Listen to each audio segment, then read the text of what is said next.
Hi everybody. We're loading in here. Got to get the stream going. I should have had something to be playing here. Check this out.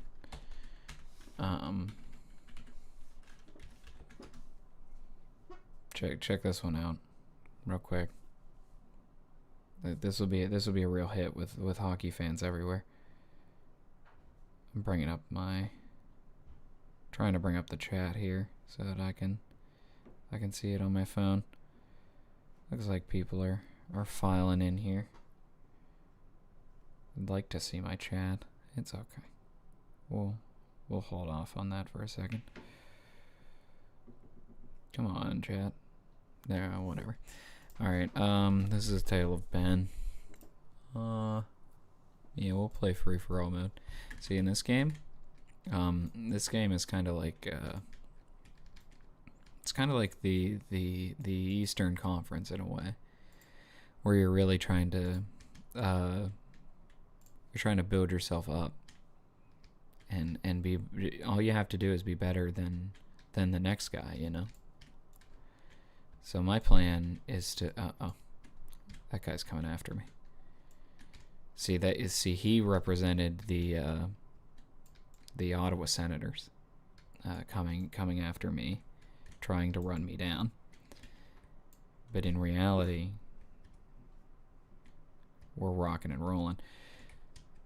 I don't know why my chat won't come up on my phone. It's being kind of weird.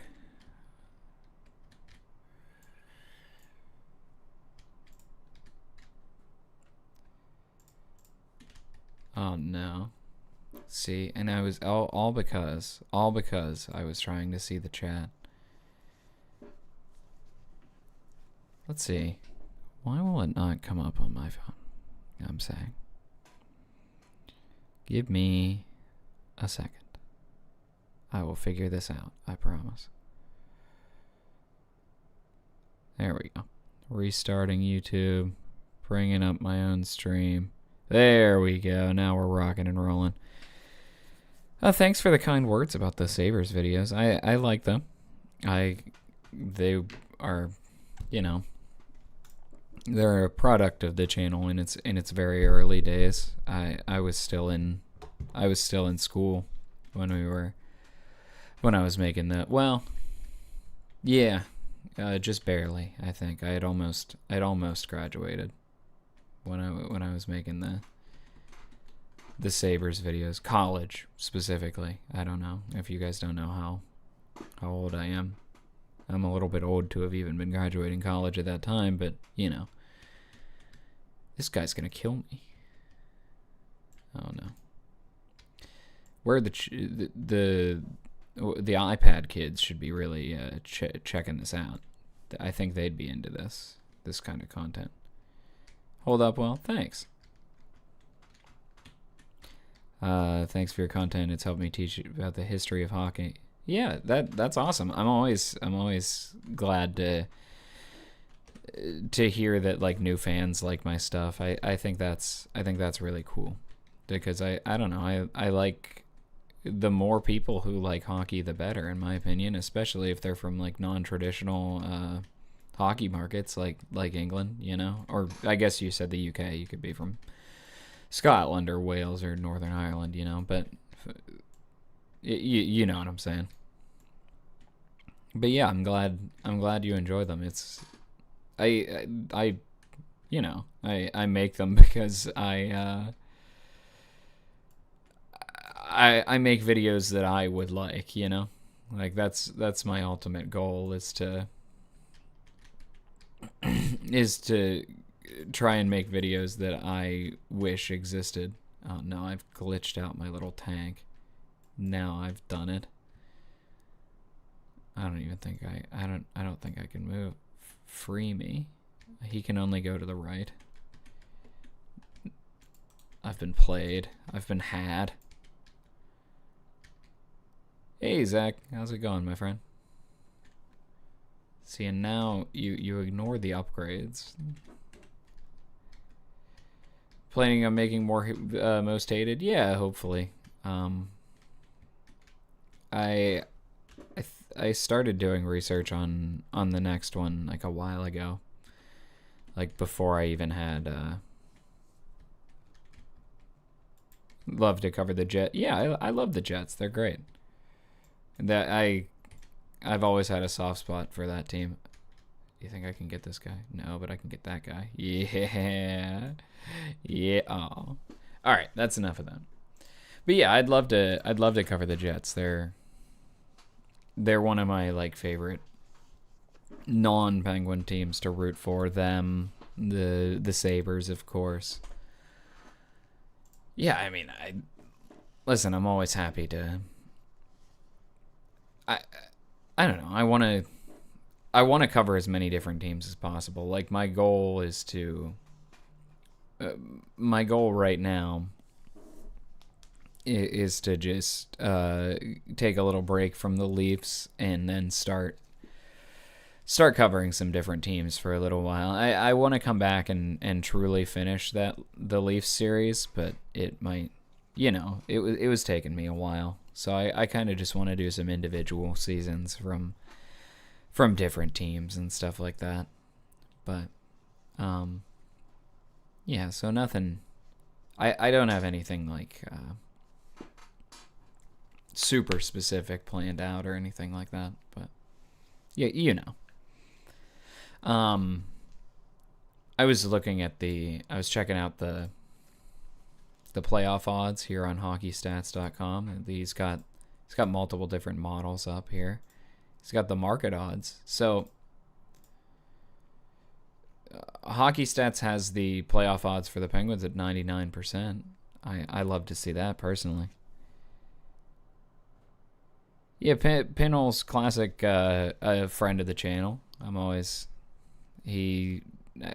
said this before, but he shouted me out when I was very early in the process of this channel for no real reason, and I've been grateful ever since. I got introduced to your channel during the Decade of Darkness. Yeah, I know. I'm hoping that, like I said, I want to cover like more teams so we can get like kind of a broader reach here, because like what happens with the channel is that I get like locked into an individual series, which does well in its own right, but it doesn't necessarily drive a ton of new people. Like if I'm doing a 6-part series on the Leafs or a 4-part series on the Penguins or Oilers and stuff like that. So my hope is to start doing more individual season series or maybe 2-episode series and stuff like that, like my video on the Blue Jackets and stuff like that. I thought that one was pretty good early in another early video for the channel. I think the 3rd series on the channel. Avs made 95, 96 Avs. Yeah, they're pretty cool. They kind of came out of kind of nowhere, but also they had a really good roster those last couple of years in Quebec. Would I make a Rangers video? Yeah, probably. I like a lot of those Rangers teams, especially from that like 2012 to 2015 era of the Rangers. I really liked a lot of those teams. I thought they were pretty cool. If you look at the bottom of the West is just so bad. I don't know how we can reconcile with that as a society. They stink. Like the Kings are terrible, and so are the Sharks, and so are the Predators, so are the Jets. Like all of those teams are awful. Except for Utah's okay, but even them. I'm interested that the market odds are only giving the Penguins a 84% chance to make the playoffs. That seems extremely low. And it also seems really low to give the Flyers only a 51% chance. I feel like they're making it. Like it feels like they have the momentum, Yeah, wow. That's very low. Oh, okay. I guess you can see. Yeah, what is the odds for the? I mean, I pay attention to the Penguins because they're my guys, you know. But Carolina's all but sewn up first in the division. Penguins have all but sewn up second in the division. That's it. That's interesting. I guess they can't. Yeah, things have gone bad for them if the Flyers run them down, you know. I told my friend that the West stunk earlier this year, and he got called insane. Yeah, only the Central's good. It's insane how the Jets have had a chance at this point. Yeah, no kidding. I love the Leaf series, Ben. Feels like each video is better and better. That's what I try to do. I try to make sure that like they're improving, you know. What hurts the most is the fact that Dallas and Minnesota will have to play each other while Utah gets the easier matchup being wild card 1. That's absolutely true, yeah. Yeah, Utah right now probably plays who is going to win that division? I'm interested to see the odds of that. Yeah, they're giving Edmonton a 43% chance to win the division, and then Anaheim 27, Vegas 28. Yeah, I mean Edmonton that'll be Edmonton Utah. That'll be a fun series. That's really fast. I like the pace that both of those teams play on. Are the Oilers an easier matchup? That's up in the air, you know. I'm not. I couldn't guarantee one way or the other because I mean they're the playoff Oilers are a different animal than the regular season Oilers. I mean, there's Minnesota and Dallas, of course, have to play each other. I would say I'd probably rather play the Oilers at this point just because the goaltending is so fragile. How would you restructure the playoff format to make it better? I think I'd go back to 1 through 8. I don't care about the division winners. I don't think that matters. A lot of people say, like, oh, you'd have to. Like, if you're going back to 1 through 8, you'd have to go to 3 divisions, and you'd have to... Like, if you wanted it to be the way that it was before, with 3 divisions, 1 through 8, I think that system stunk. But I do think... I do think it would be okay to do just the 2 divisions that we have now. The winner of one division gets the first seed. The winner of the other gets the second seed. That would still be kind of unfair, but you're not running into the same thing that we have here. Like, that would put Colorado as the 1 and Edmonton as the 2. So you'd still get the Colorado, LA, Edmonton, Utah matchup, but then you'd get Dallas versus Vegas and Minnesota versus Anaheim, which is, I would say, more fair for everyone involved. So in the East, you'd have Carolina and Ottawa and Tampa and Boston still, in this case. But then Buffalo would play Philadelphia and Montreal would play Pittsburgh. That's like, I think that would be the most fair, you know? With the Oilers, I think it all comes down to goaltending. I mean, we can look. They put out the goalie cards today. We can check out what's going on here. Connor Ingram. Connor Ingram is not on the Mammoth. I don't think he is an Oiler. Yeah, he's been serviceable. This is just this year. It looks like he is slightly below expected after being extremely below expected last year. Yeah, it seems like he is either very good or very bad. That seems to be the case. Like he's doing low quality starts. Division winners plus the next 4 could possibly work. Yeah, sure. Why not? I think I'm fine with that. Yeah, Ingram seems to be a bail your team out kind of guy, but he's not necessarily going to... he's not consistent enough to be a real goalie that you can lean on, you know? And Jari's been horrible, of course. He's been actually better than last year, but I mean, this does factor in the time that he was with the Penguins this season. He was pretty good with the Penguins. It'll be interesting to see that split.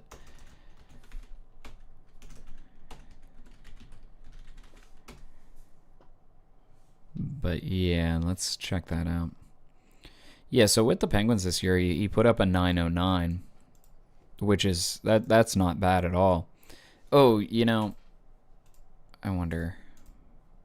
Money Puck, you can see the whole timeline here. He's got to be low on the GSAX list nowadays. Maybe right around the middle, to be fair, because he kind of... There he is. Oh, can you not see? Oh, that's too bad.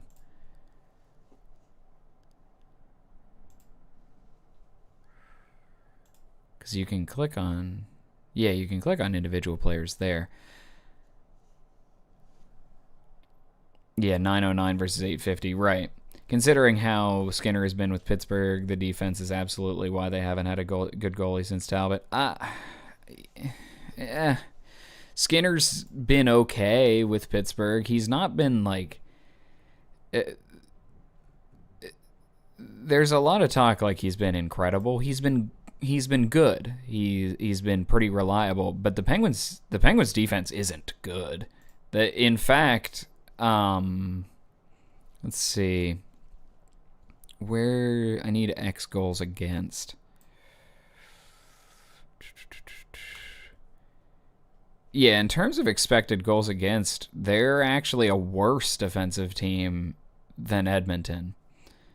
Now, we can factor in all situations. I don't know how... The Penguins' penalty killing is very good. That brings them to about even. And I'm interested to see then...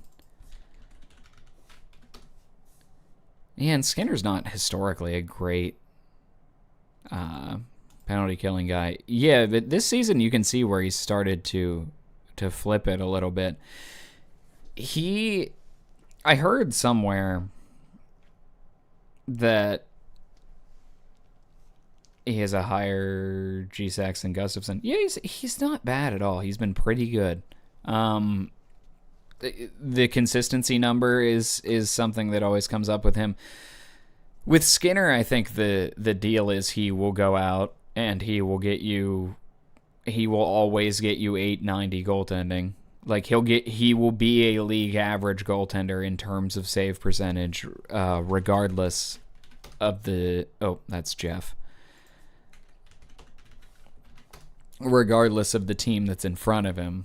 Like, he's going to go out there and be a good goaltender for you. He's not really a steal the game kind of guy, but he's a very solid person to have. Like, he's a very solid being back there, which the Penguins have not really had this season, especially if you check out, like, Archer Shilovs has really struggled recently. He showed up against Florida, but his previous games before that, and they won this game against Florida. They won this game against the Islanders, but he got shelled against Colorado. They won this game against the Jets. Like, they're winning because that team is... the Penguins can score. They will score themselves out of their trouble. That's the big thing with them. I wonder where they're sitting. Yeah, I can go to teams here. I'm interested... Where are my dear Penguins? This is by year. Not really interested in that. Oh, here's their forward lines, if you want to check this out. Right now they're running Raquel as their second line center, which is it's a pretty interesting fit. I think it's because they're eventually planning to, when Blake Lizotte comes back, take Tommy Novak out of the lineup. But I'm not 100% sure on that. Yeah, 8th in points in the NHL, 2nd in points of their division, 3rd in the league in goals for, 20th in goals against, 5th in goal share, so a very good, my goodness, I can't speak. They have a very good goal differential, so they score a lot. They're a lot better at scoring than they are bad at defense, And their special teams are quite good. Their goaltending has been about average. Because, again, Jari was very good for them to start the year. He was good enough to con Edmonton into trading for him. He was so good. Hi, Angry Canadian. How are you doing, my friend? Yeah, they score a lot. And they're driving offense, too. The thing with the Penguins... Let's see. Their XG per 60 has always been pretty good. If you go back to... So, like, 2026, they're getting 2.8 expected goals per 60, that's good. Now, their actual goals per 60, they're getting 3 actual goals per 60 against 2.8 expected goals, which means they're finishing. Oh, sorry that your channel is in trouble, my friend. But yeah, they're finishing a little above expected. That's never really been the case for this team. Even last year, they were, frankly, pretty bad. So they weren't getting really any offense. But the year before that, they were pretty good and performed about even with expected goals. This is the real glaring year where this 2022-23 team was good. They were capable. They just could not finish. And this year, that isn't the problem. They're finally outperforming their expected goals for the first time since 2021. And that 2021 team was pretty good also. That's the team that got jarried, you know. Oh, YouTube's taking down your old video. That sucks, man. Oilers would win a cup if they had my broom ball goaltending. Probably. But yeah, they're finally getting some like actual finishing this year, which has never been the case. Combine that with actual good offensive driving, and they're really cooking. And they're getting slightly above average, like slightly above expected goaltending, which again, they haven't gotten since 2022. So, you know, it's a balance. They're a better... They're getting the things that they have been bad at in the past, which is primarily finishing. They're really piecing it together. Yeah, second in finishing, fourth in offensive play driving, potentially 32nd in goaltending, and potentially 25th in defensive play driving. So, you know, I wonder if this is over the existence of the team. I'm not entirely sure. But, you know, they're coming. They're coming along. The Oilers Oilers. They still have a 3% chance to miss the playoffs. That seems pretty high. Yeah, 2.7 X goals for, 2.7 X goals against. And they're both underperforming. They're underperforming their X goals for and underperforming their X goals again. Like they're getting neither finishing or goaltending, which, you know, man, you got to put the puck in the net at the end of the day. That's kind of what it all comes down to. And there's a giant Leon Draisaitl sized hole in their forwards right now. Like, look at this forward group. Is this a forward group you're particularly afraid of other than this gentleman right here, other than this Connor McDavid fellow? 13 shutouts in 32 games, or 16 shutouts in 42 games. You see, they got to give you a call. Get you in the actual hockey pads, you know. This is not a group that I'm particularly afraid of, you know. They are missing Hyman and Draisaitl. When they get Hyman and Draisaitl back, that it's greatly different. But even then, like, is it that good? I don't know. They remind me of the like 2014-15 Penguins. Yeah, Chicago after their empire fell, you know. They are fading. Sabres Sabres Bruins quarterfinal to get revenge for Ryan Miller. Hopefully. That'd be a fun one. I think that's kind of close to happening, I think. Oh, the Bruins would have to run down Montreal, or the Sabres run down Tampa. I think it's probably more likely that the Sabres run down Tampa. I kind of hope that happens. I think that'd be neat. You can do it. You can do it, Sabres. Yeah, the Sabres on a 107 points pace versus the Lightning on a 109 points pace. Let's see. They're giving the Lightning a 63% chance of taking it. Yeah, I'm starting to think that Stan Bowman is kind of bad at this, you know? Think the Abs have a good shot at the Cup? Yeah, I mean, Nick Suzuki's become a better player than I really ever could have expected. All of those Atlantic matchups are awesome. It's true. I'll be absolutely happy. I mean, whatever series the Sabres are in will be great. I think that'll be a lot of fun. Blues or Wild video? I think the Blues and Wild both deserve a video. They have really good fan bases, especially among the American teams. Buffalo-Montreal rivalry was great in the 90s. It's true. That's definitely true. You think there should be a Mike Milbury Award for Worst GM of the Year? Maybe. You could also have the GMs vote on it like they do on the current GM of the Year. I think Kevin Adams gets votes in both, probably. Both GM of the Year and Worst GM of the Year. But yeah, like I said, I mean, I'll watch my Penguins, of course, but the Sabres are my team to watch in the East. They'll be fun. They'll be fun regardless. This Boston team is not bad at all.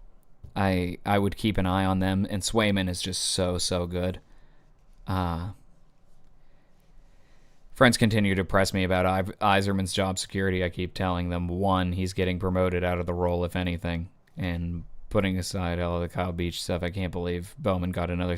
No kidding. Even putting aside the big main evil thing that he did? Yeah, I know. Isn't that crazy? Wasn't there that one year that Kyle Dubas voted for himself? I don't know. I don't know if those votes are public. I'm really not sure. The Central is 2.5 Cup contenders, and the half is Utah. Yeah. You big anti-Minnesota or anti-Dallas? I guess it's Wolfie. I think you're a Dallas fan, so I don't know. I don't know which team you're taking it out on. Sean Horkoff is exactly the kind of player who got the butt end of the Oilers level toxic nostalgia culture. I want a part of a team that quietly has the same problem. Yeah. Mike Milbury should go to Fitzgerald this year. He got canned. My vote for Mike Milbury is Chris Drury. I think that's also acceptable. Dallas is getting swept in the first round. They suck. Did they get a right-handed defenseman? I thought they were supposed to get a right-handed defenseman at the deadline. Wasn't that the whole thing? Wasn't that the whole thing that they were doing? He must be here somewhere. He must be hurt. Right? Right? Leon Bishel, take me to the Dallas Stars page. Tyler Myers. Nice. Treliving. I think Treliving probably takes it, even over my friend Fitzy. I love the disclaimer you made about Kevin Adams. It's true. I mean, I wrote that like months ago, and then the Sabres went on their terrific run. So you're welcome, Buffalo, for reverse jinxing you. How many games has Myers even played? 11 for them. Was he any good this year? I heard some talk like he had kind of figured it out again.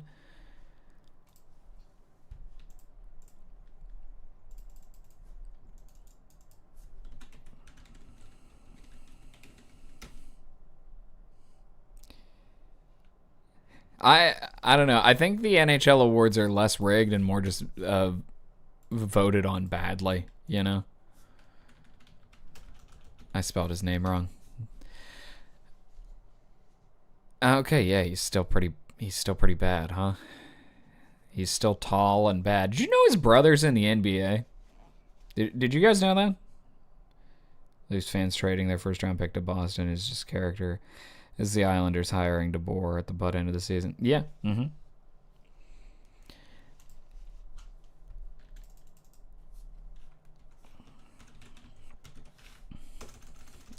My fingers are in the wrong place.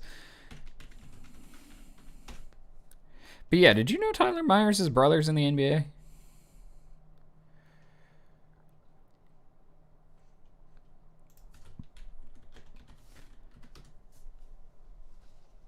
It's this guy. Like, this is Tyler Myers' brother. Tyler Myers is actually taller than him. Isn't that strange? I don't feel like we hear about that very often. Tyler Myers' brother is like a sixth man type guy in the NBA.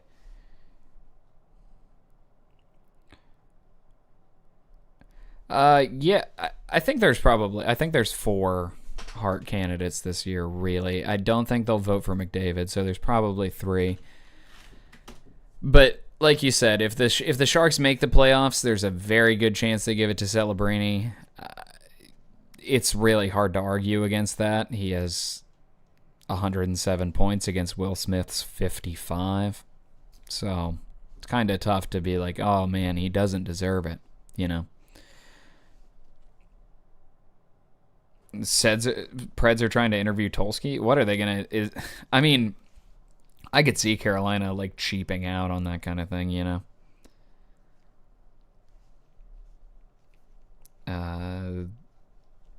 Lightning Stars Stanley Cup final. Yeah, I could see that too. I think it has to be Kucher Celebrini. I think that's fair. I think I would go with Kucherov this year probably. Like, doesn't he not have a Hart? Isn't that? Oh no, he has one. He has his one from the year that he led the league in scoring by a mile, and he's led the league in scoring now. This will be 3 years in a row. The guy just produces, you know. He's the best. He's the best passer in the league. If anyone hires Peter Chiarelli, demote them to the AHL. I hope so. Wouldn't it be amusing if the Leafs hired Peter Chiarelli? Who do the Devils replace Fitzgerald with? I'm not even sure who's out there as far as GMs are concerned. Like, the GMs, the problem is a lot of the GMs that we know of don't have a job because they're bad. Like, they got fired almost immediately. Would you rather have Chiarelli, Adams, or Treliving? Almost definitely Adams, I think. I think I would prefer Adams to Chiarelli or Treliving. I think Treliving is just bad at his job. Yeah, there was definitely a time that people were not interested in voting for Kucherov. Well, there was a problem with... there was some thought that McGillney wouldn't get into the Hall of Fame for even longer because of, like, the war in Ukraine and stuff like that. It's like, what does Alex McGillney have to do with that? Isn't he famously a defector? Does Ovi retire at the end of the year? I think it's probably close to time. He's still pretty good. I think he could still... The guy could score 20 goals until he was 50 if he wanted to. But I think we're getting close. Like, we're getting down to the wire here. I think it's about time. Who gave him a Selke vote? Who gave him the Selke vote in 3 years in a row? He got Selke votes 3 years in a row?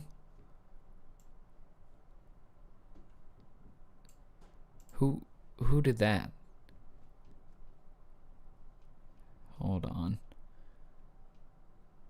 Where are you? 4 Selke votes that year? Who votes on the Selke? Kent Hughes is a pretty... I mean, Kent Hughes... And he's got Jeff Gorton there with him, I think, still. I'd be interested to see if Jeff Gorton could come back, you know? Oh, people are saying Chayka might get rehired? That's very funny. I felt like people would be more likely to hire his sister than him. What's he doing?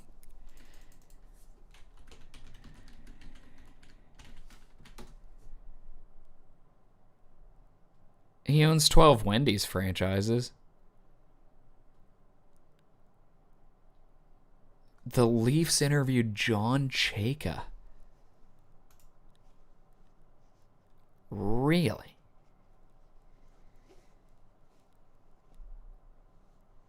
I mean, he got suspended for something kind of he just worked out some guys, you know. It's not that bad. Should I make a video called "Is the NHL awards being rigged?" Sure, I don't know. I'm not too worried about. Like I said, I think it's just the people who vote on them are wrong more often than it is like rigging, you know. Wendy's jersey patch, it's coming. It's right next to the Oreo helmet sticker. Treliving's dad is co-founder of Boston Pizza. Is that true? I do not understand how his son ended up as a GM. It makes no sense. He's a hockey executive. Wendy's is more profitable than managing the Coyotes. It's true. It's true. Yeah. I don't even know how, like, they say he was like a big analytics guy, and it's like, was he really? Was he like, was he always following the analytics when he was doing what he was doing? That those teams don't strike me as like analytic darlings, you know, the Coyotes of like 2020, 2019. Like, what's their...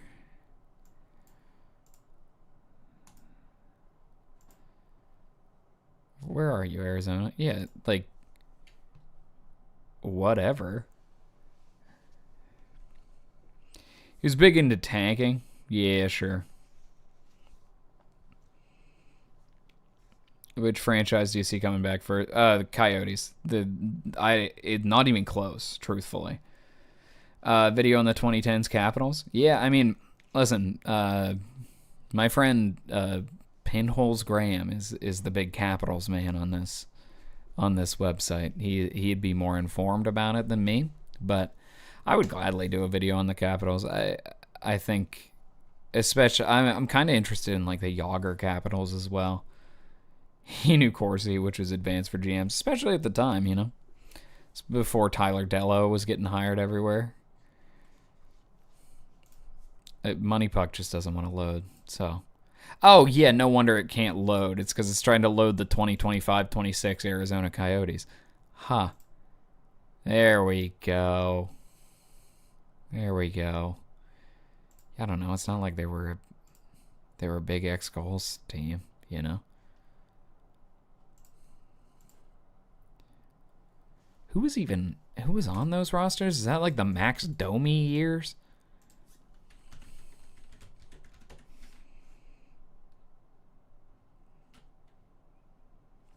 I don't know Jeremy Hansen.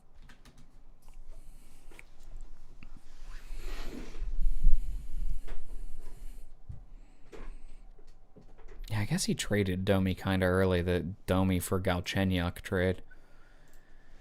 Because I think Rick Tocchet was Chayka's guy.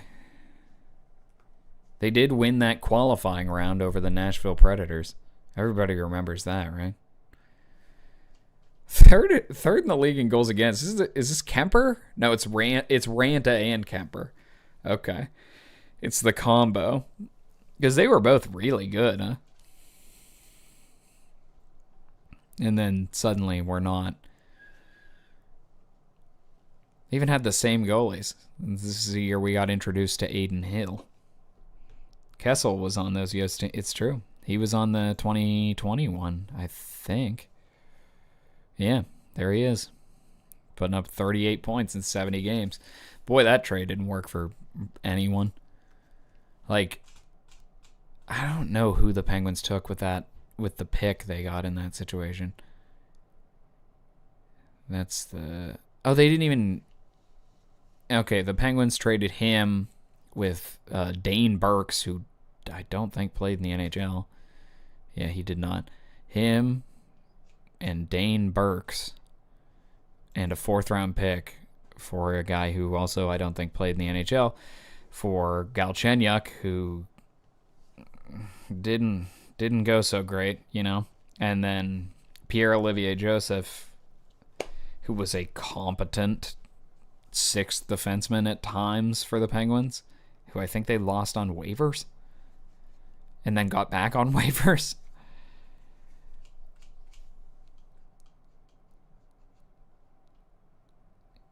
Oh, they lost it. They didn't tender him as an RFA. That's right. That is true. Front office moves are more complicated. You gotta hire a lot of good advisors, you know. It's like the GM mode to explore trades and draft. Sure. Or reverse retro 1.0 Phil Kessel. Man, that is pretty... Who wouldn't want that? Just finished watching the Maple Leaf series yesterday, and 2001 and 2002 were great to see. That 2001-2002 team is really fun. How far did the Oilers go in the playoffs? Don't underestimate that Utah team. I don't think they beat the Oilers or anything. But watch out, you know? Like, it's more likely for Utah to beat the Oilers than it is for the Flyers to beat the Penguins, according to the hockey stats model. Like, it's more likely for them to beat the Oilers than it is for the Senators to beat the Hurricanes. That sounds about right. Or for because the Canadiens, I feel like, are a pretty good team, and they're again still putting the gap a little bit closer between the Mammoth and Oilers versus the Canadiens and Senators, you know. Playoff series took place between episodes of Survivor. That was so funny. It was really funny. It made me laugh a lot. I had to look up. I was like, I wonder if he was he kidding? You know, like was he making a joke? And no, he was not. It quite literally did take place between episodes of season 2 or 3 of Survivor, which it made me laugh when I figured it out for sure. You know, can you do early Rangers years with the Kings? Yeah, probably. I like that Yager 126 point season or whatever he put up. I think that's Lundqvist's rookie year or second year. I forget when Lundqvist came in exactly. Which playoff team fires their coach with 1 game left in the season? I don't know. Detroit. It's very much not McClellan's fault for what's going on in Detroit. Like the rest of the teams here, like Columbus, it is obvious. Like they already fired their coach once, you know. The models don't figure in the history between the Flyers and Crosby and Malkin, though. That's true. Crosby and Malkin, other than that 1 year, beat the hell out of the Flyers in the playoffs. They crushed them in 2018. Like the year after the 2 cups, completely fatigued, burnout Penguins just lit the Flyers up in the 2018 playoffs. And they beat them in 08 and 09? At least 08, I forget. Because 08 was the conference final. And I think they beat them in 09 too. Where's Mike Richards?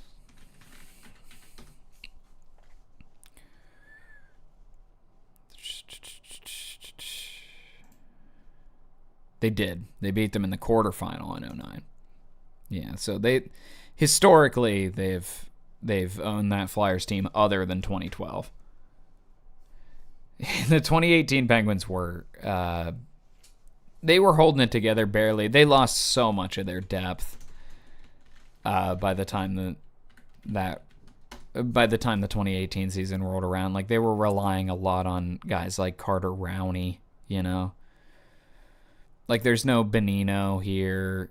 Hagelin is you know, not quite the player that he was. Sherry took a step back.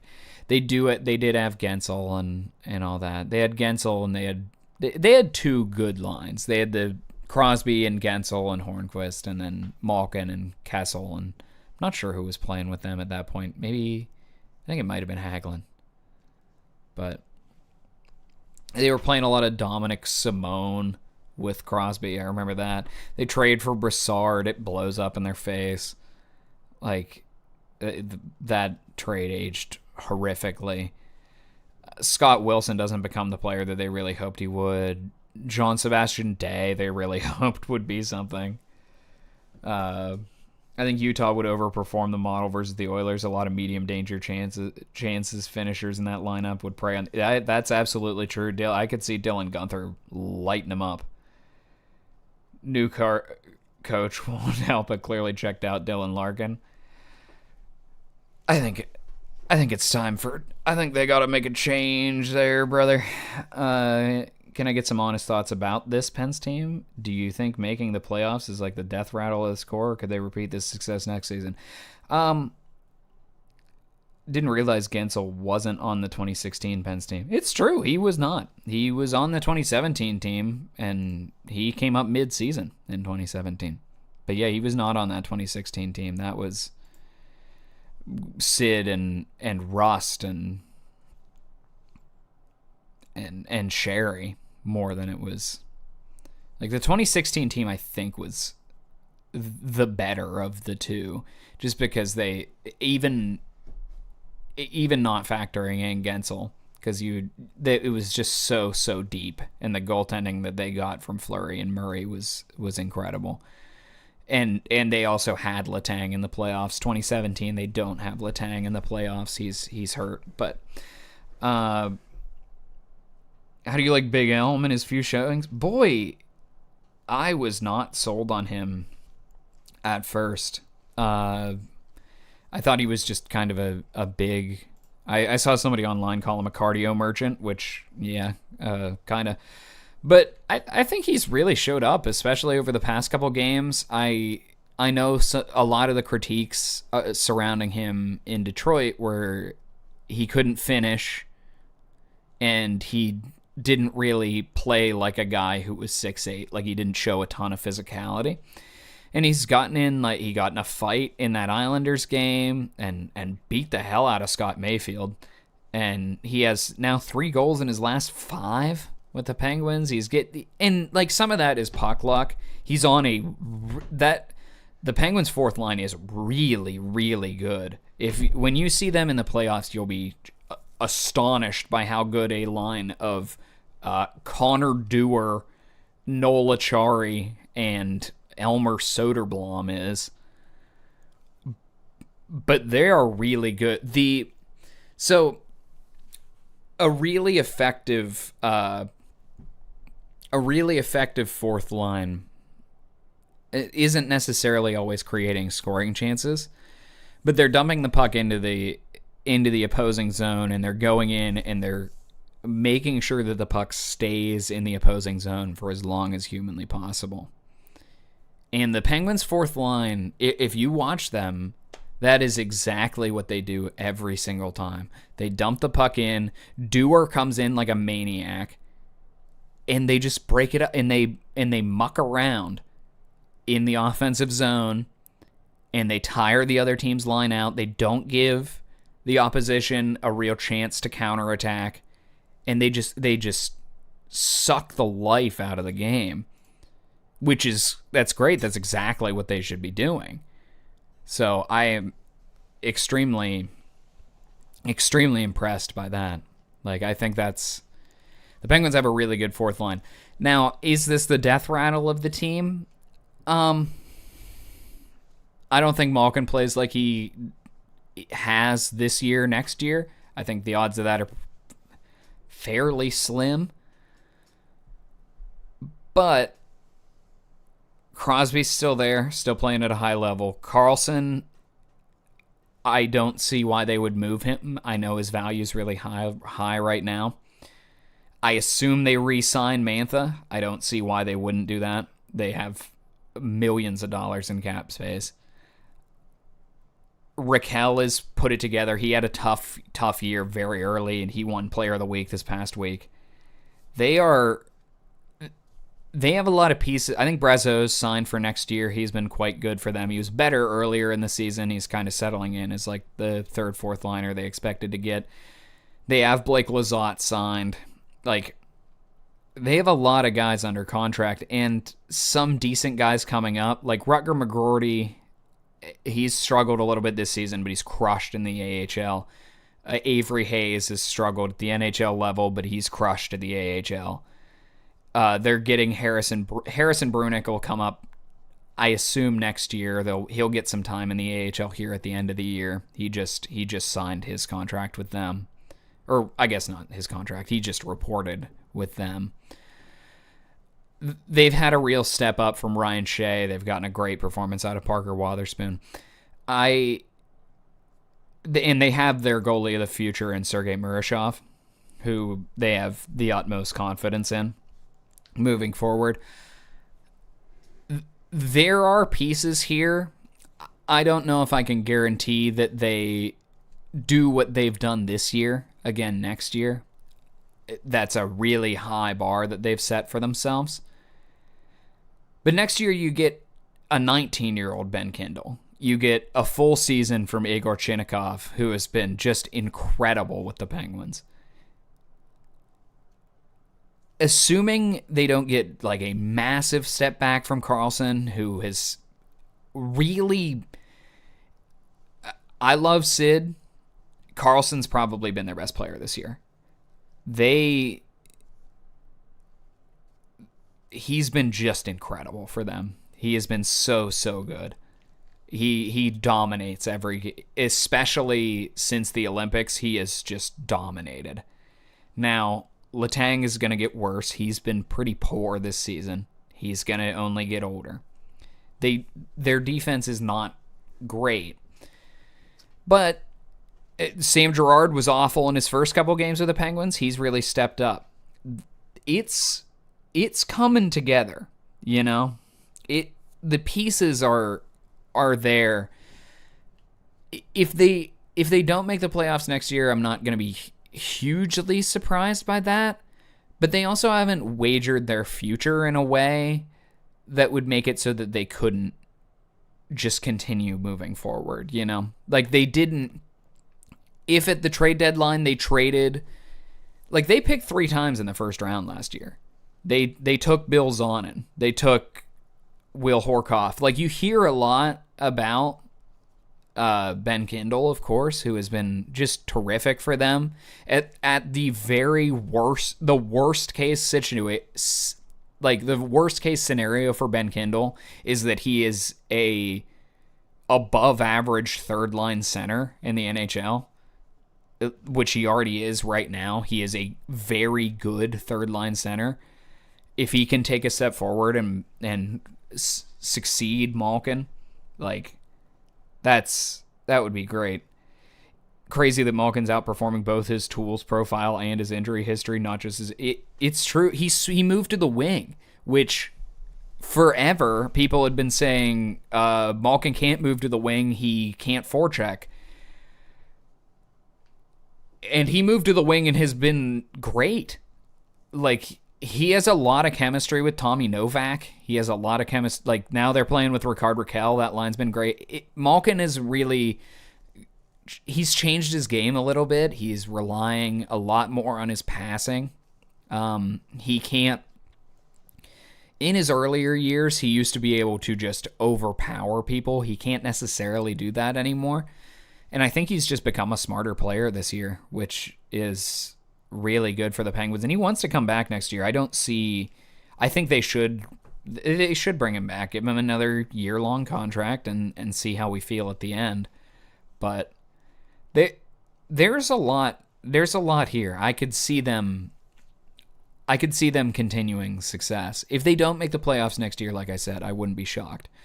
But they did a good job using discretion. They didn't trade away Bill Zonin. They didn't trade away Will Horkoff. They didn't trade away Harrison Brunick. They, of course, didn't trade away Ben Kindle.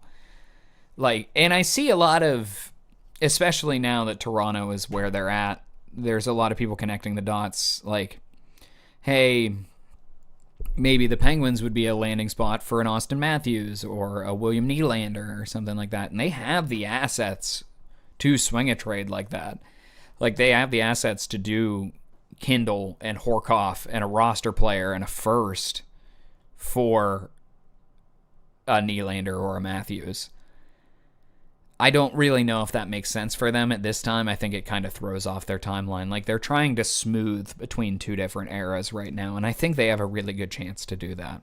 But usually D-men come to Pittsburgh to die. Kulak, Dumba, Graves, Clifton, Jones, Petrie. Yeah, 10 years ago it was Scuderi, and eventually going to happen to Carlson. Yeah, it can.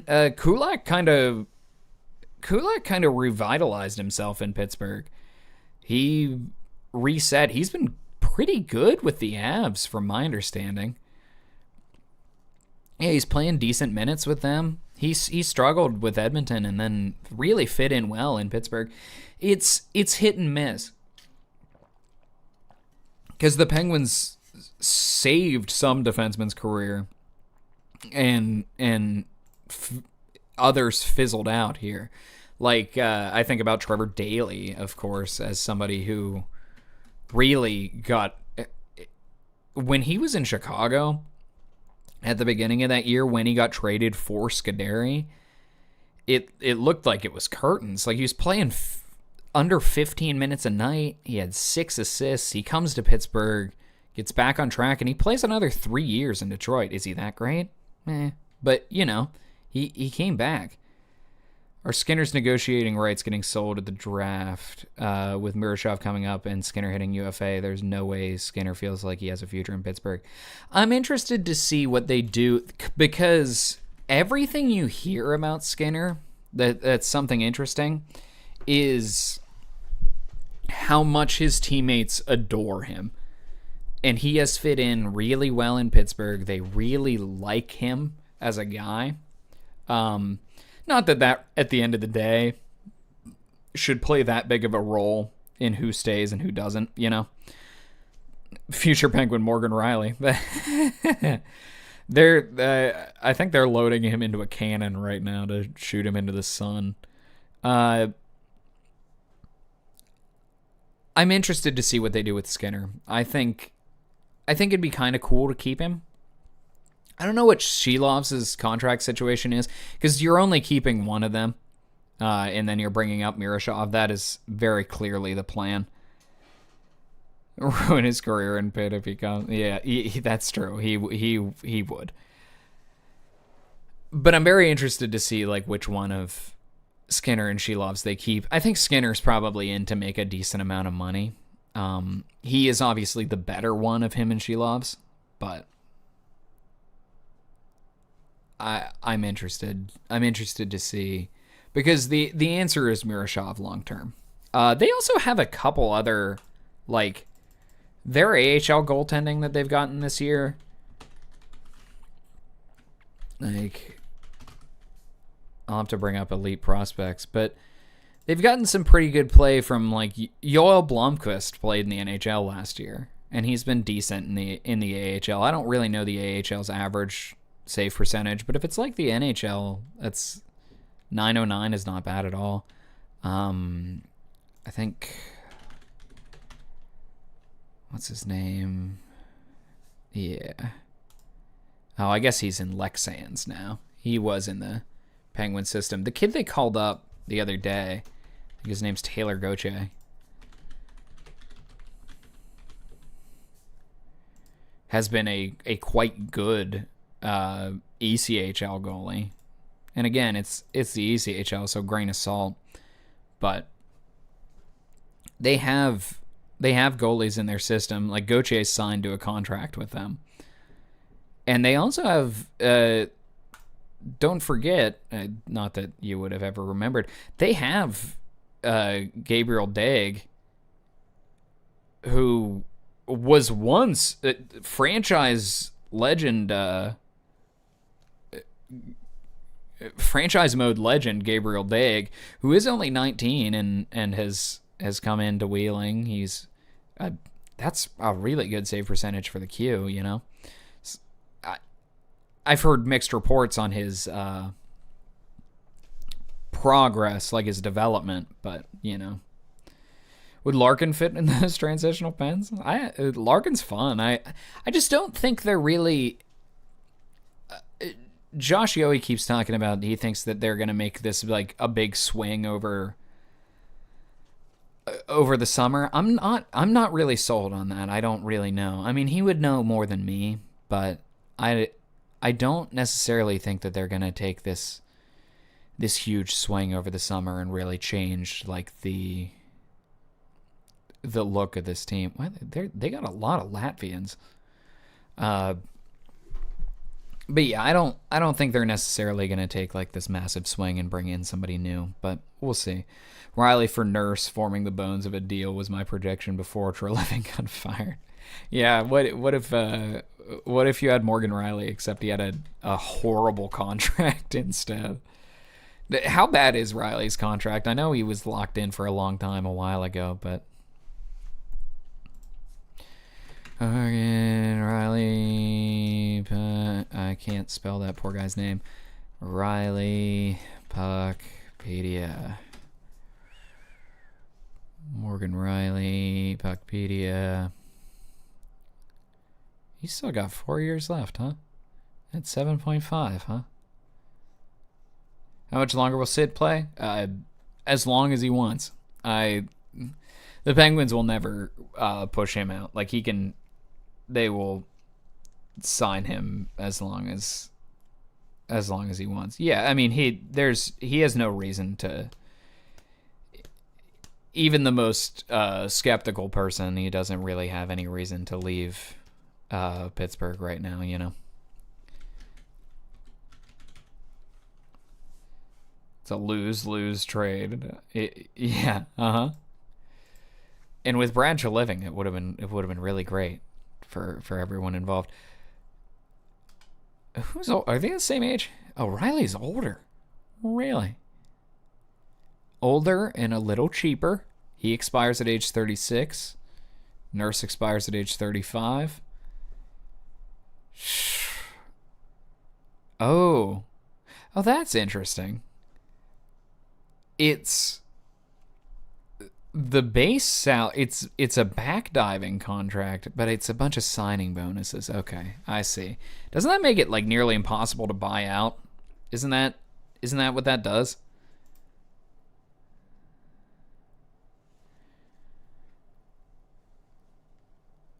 Annual buyout cost.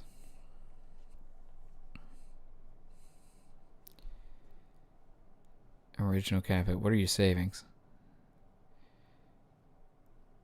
It saves you basically nothing. Yeah, you'd have to. I think it's because of the signing bonuses that it saves you basically nothing.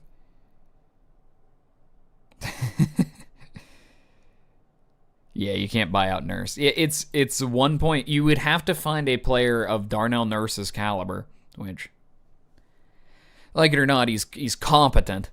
You'd have to find a player of Darnell Nurse's caliber at $1.5 million. Yeah, I don't know if you're doing that. Did you know Sarah Nurse is not his sister? I always thought that Sarah Nurse was his sister. Speaking again about people's siblings. I really always thought that Sarah Nurse was his sister. No, they're cousins. I think.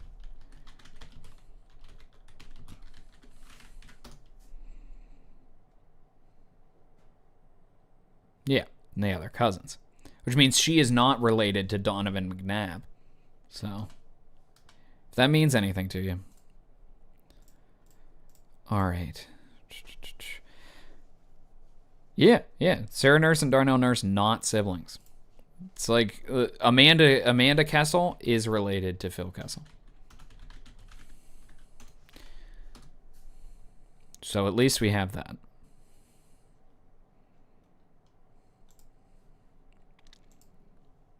I know. I always thought they were siblings. Oh, did you know Phil Kessel's cousin is Dave Moss? Does Bouchard win the Norris? I think there's too many right. Well, who votes on the Norris?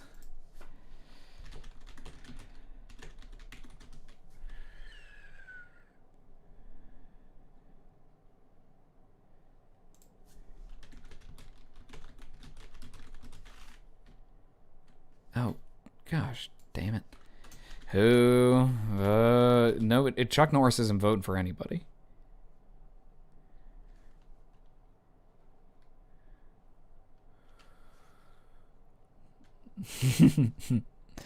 Who votes on the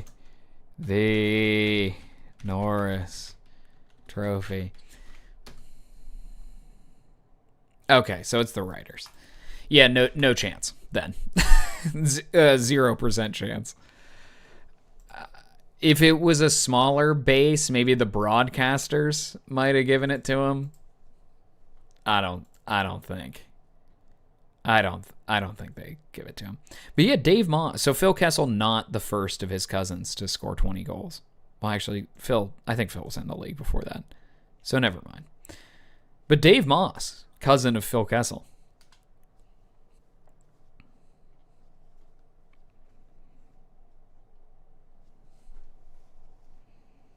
I would vote Werenski. I think the NHL awards are he's back.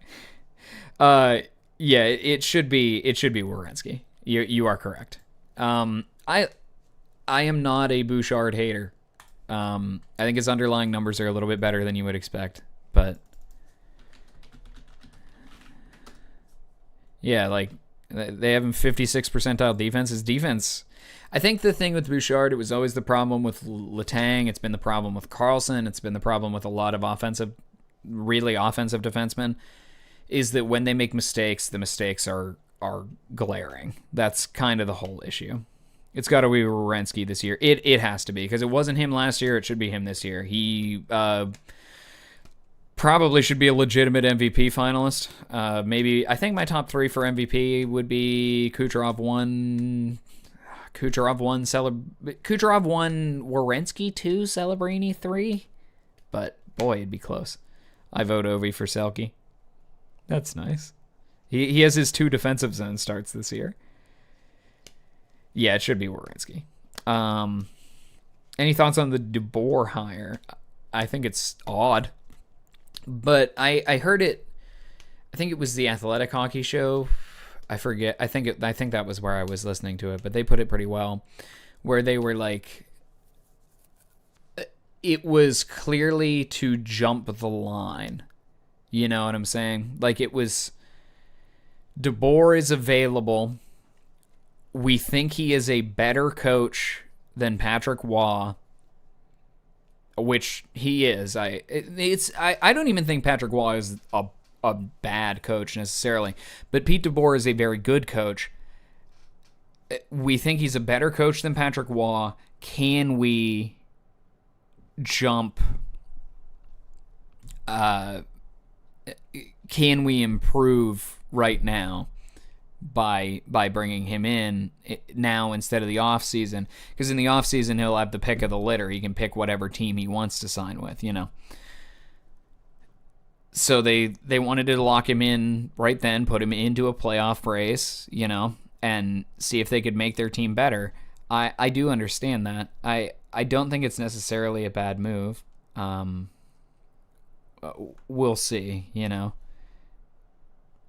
Yeah, a little bit, like where they realize that they have a bad coach and then they have to bring him in. The thing with DeBoer is he is good in the playoffs until the conference final. He loses in the conference final every year.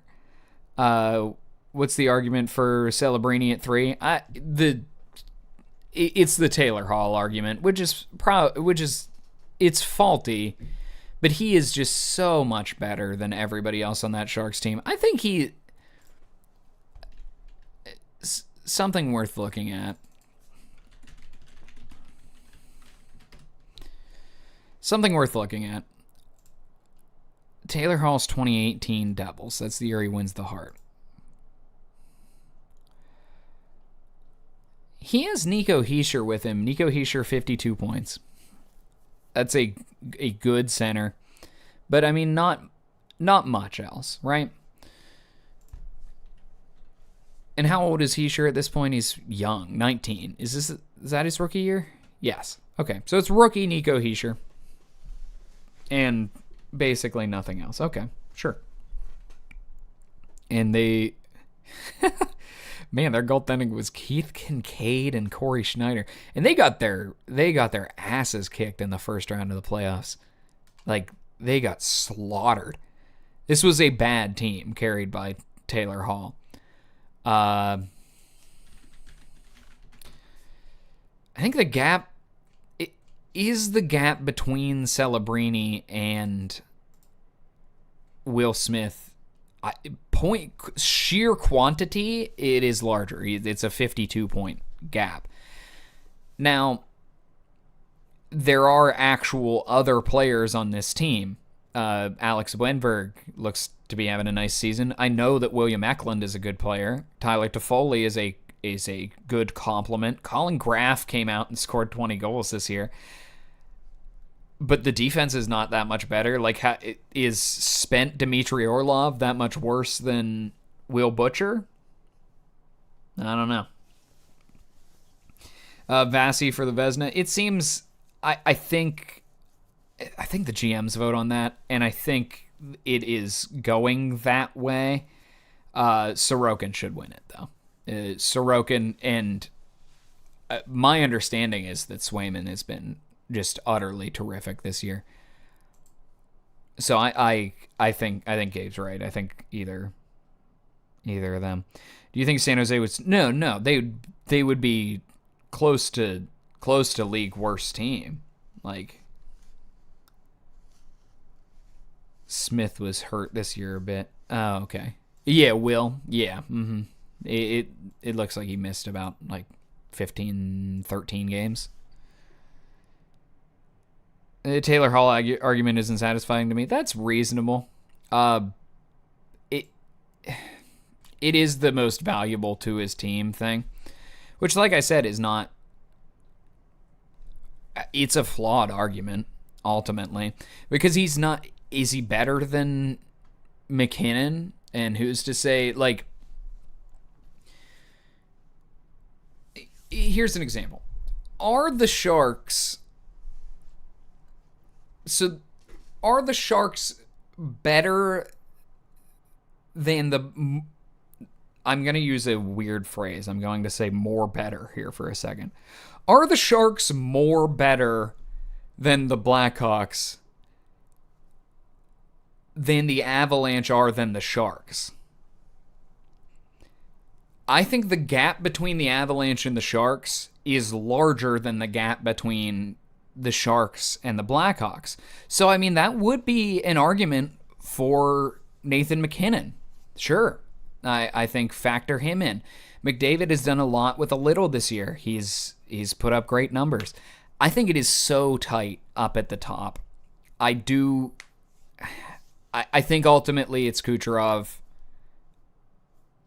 And I'm not sure why I pick him out of those top three. I'd really have to think about it. That is true. The Ted Lindsay is supposed to be the quote unquote best player, but it's voted on by the players. It kind of gets a little janky, you know. Oh yeah, Sorokin. It's not even. The Isles are not even in the discussion, you know. Who makes the playoffs in the East? I'm convinced the Flyers are making it. I think it's going to be Flyers and Penguins in that series. Yeah, this looks about right. I'd like to see... I kind of want the Blue Jackets to jump the Senators, but I think the Senators are the better team, you know? I I've become convinced that the Flyers are making it. Obviously, Carolina, Tampa, Buffalo, Montreal. Penguins are nearly clinched. And then I think the Flyers get in. Boston is getting in. So it comes down to like Flyers, Ottawa. And then Detroit has been just awful. Columbus has not been much better. The Islanders have not been much better. I think these are the teams that are fading away. It's not like the Sens have been on a hot streak or anything, but we'll see. A money puck has power. That's interesting. Oh. Probability when scoring chance. Interesting. I don't know if I've ever seen this. I feel so bad for the Red Wings, man. I feel so bad.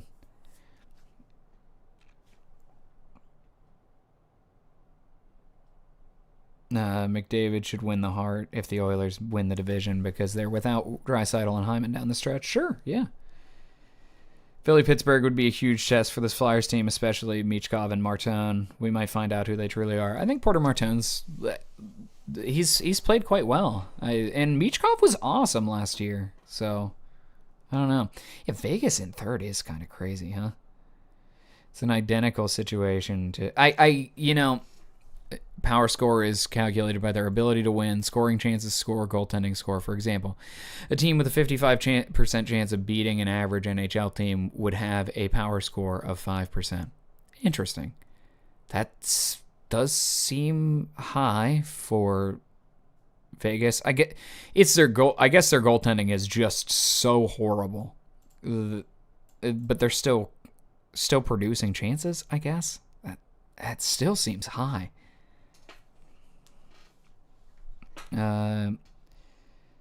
Islanders, Red Wings, and Bruins all have similar underlines. Yeah, it's the Bruins and Islanders have... And, John Gibson's not even been bad. So, what are we saying? The Sens are finally getting slightly below average goaltending instead of league worst goaltending. And they're... Yes, yeah, that's all they needed. Because they are... The Sens... Yeah... third in the league in expected goals percentage. Let's see. Goals for above expected, they're also positive. That's a good team. That is the mark of a good team, where you're both putting up X goals. Like you have a positive X goals percentage, you have a positive goals for above expected. That's basically what you can control outside of goaltending. Not everything. Like, X goals aren't perfect, but that's pretty close. At least the Rangers paid tribute to Ovi in his potential last game. Oh, that's not... yeah, wasn't it Sadness? Didn't Sadness put up a bunch of stuff? Yeah, I heard somewhere that they're worried about... Because Gibson hasn't played... John Gibson hasn't played a starting workload of games in a while. Like, he's up to 53. He hasn't played that many since 2023. And so they're worrying that he's kind of petering out here at the end, just getting tired. Because he got torched by the Penguins. He got torched by the Flyers. He got torched by the Rangers. Like, I don't know. I think they're in trouble. They got to make... Something's got to change, brother. Something's got to change. But yeah, this is the look of a good team. With a shooter-tooter instead of Olmark. Or Levy... Don't underrate that Levy Marilainen has also been horrible. Like... Has James Reimer been their best goalie? That can't possibly be true.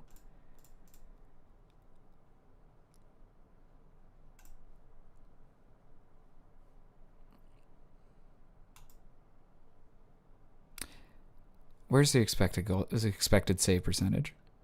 Save percentage above expected. Yeah, it has been. It's been James Reimer. Uh-oh.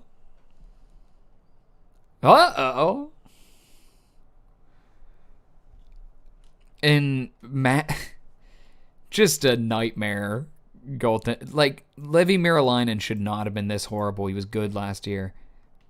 Linus Ullmark should not have been this bad. He's having issues off the ice, clearly. Like, he is struggling with something. I'm trying not to ream that poor guy out any more than he already has been. But your best goalie can't be James Reimer.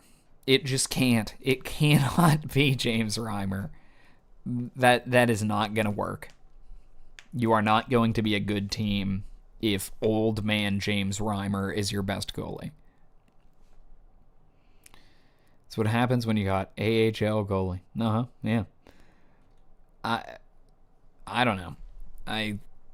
The Sens are so good. But the problem now is they're beat to shit, if I remember correctly. Like, if I bring up Jordan Spence, I can get to the Sens page. Yeah, this is the problem. Oh man, Yakimchuk is hurt too? Is Sanderson back? Sanderson's back. So they got Sanderson back, but he's only been back for 2 games. No Nick Jensen. No Tyler Clevin, who... Yeah, he's their big, reliable defenseman. Yeah, 1, 2, 3, 4 of your top 6D, and you just got Sanderson back? Good grief.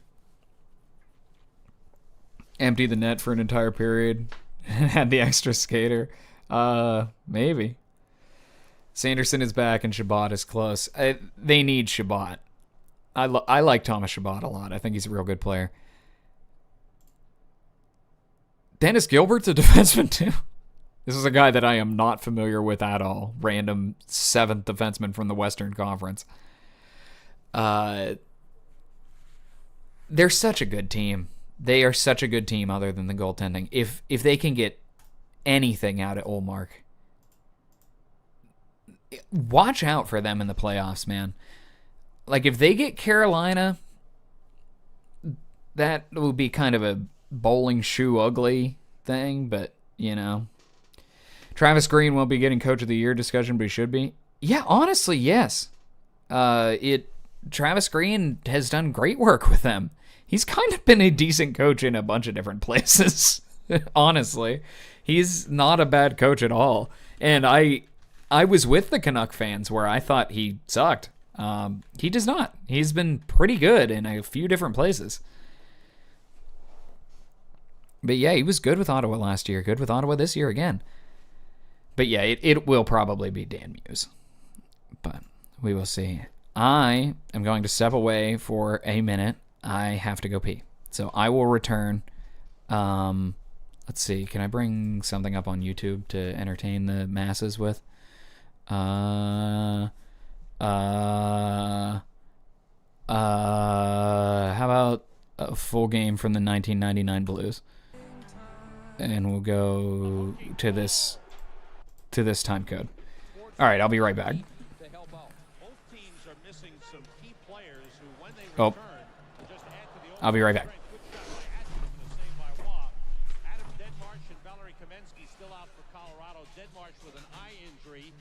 Took a punch in a fight with Jason Smith of Edmonton, and they're waiting for the blood to clear. He is day-to-day, and Kamensky, they hope, will be back in the second round of the playoffs. He was slashed, and his arm was broken.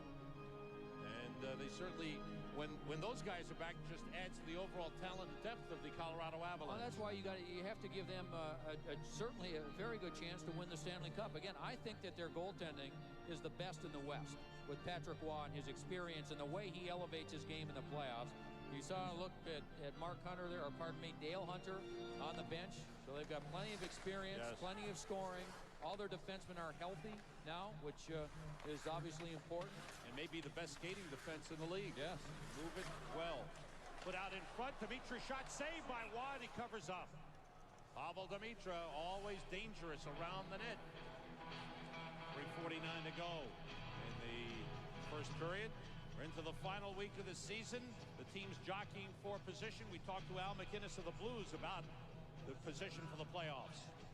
You know, there's going to be a lot of energy, and we haven't done well against Colorado. They've really shut us down this year. I think we've only scored one goal in 4 games, and that's just not that's not acceptable. And you know, if we're going to do anything in the playoffs, we got to be able to compete and beat these teams like Colorado.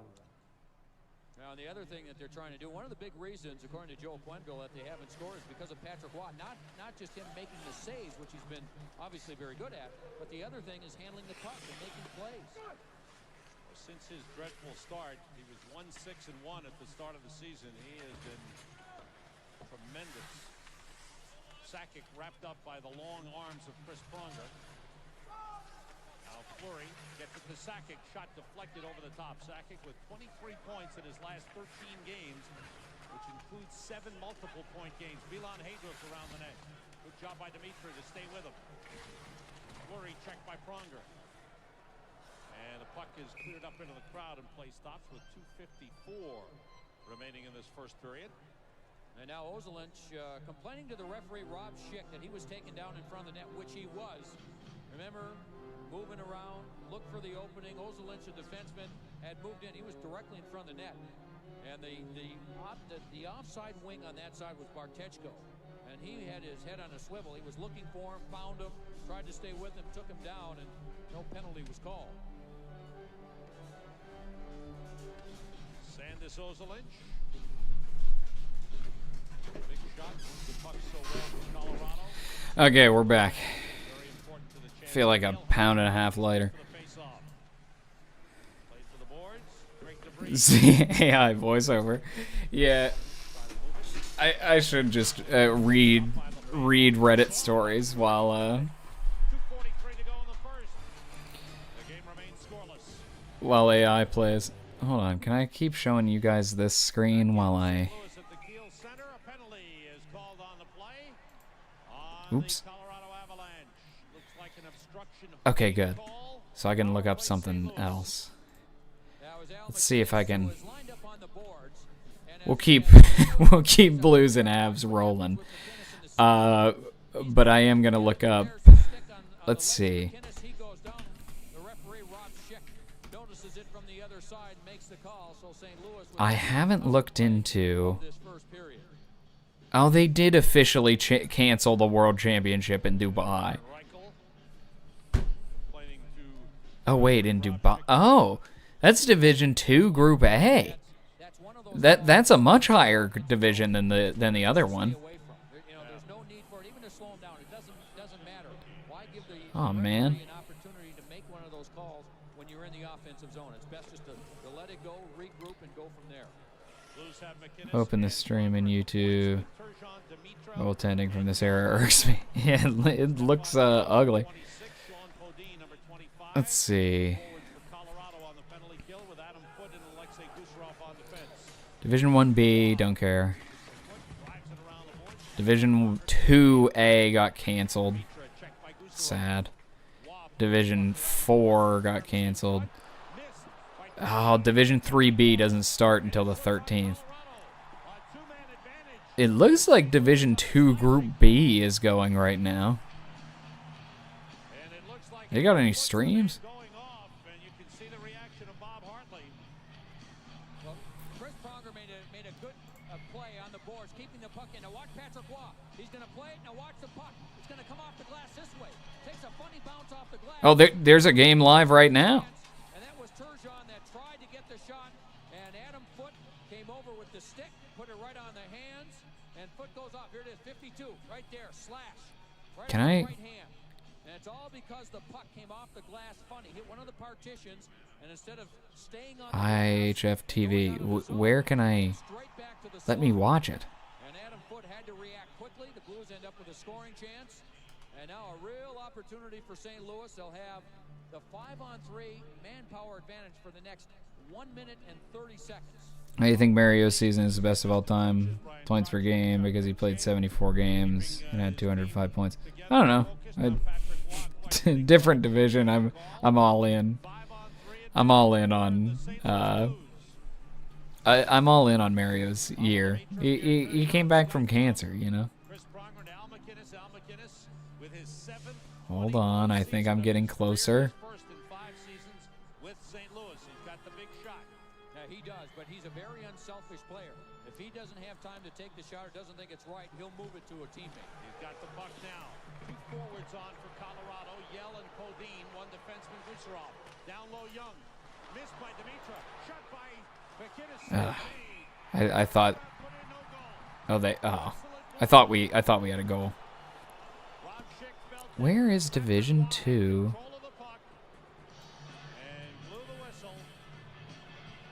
Group B? I have Division 1 Group B, Division 2 Group A. Oh, here it is. Here it is. Oh, don't tell me I gotta have an account for this. Fine, I'll register. I promise there's something going on here. Hold on. Trying to jam the puck free. Oh boy, I'm not sure he had control of the puck. A quick whistle. Referee Rob Schick, once he lost sight of it, gave Patrick Waugh the benefit of the doubt. Pronger.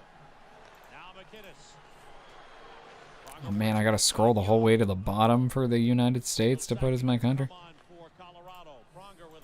Favorite team? My favorite international team? I'm not sure anymore. Just kidding. Kind of.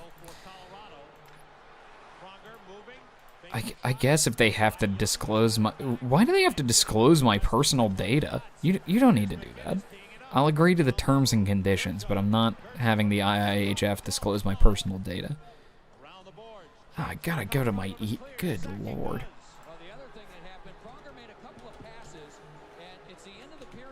Shout out to Grant Fuhrer. We love Grant Fuhrer. Forsberg made a great play at the line, deflecting the pass. Here's Kirk moving in, big drive, hit the post. Dimitra moves in deep, slides it into the crease. Wade's got a piece of it. Do you know the IIHF is apparently based out of Zurich? I'm finding this out right now.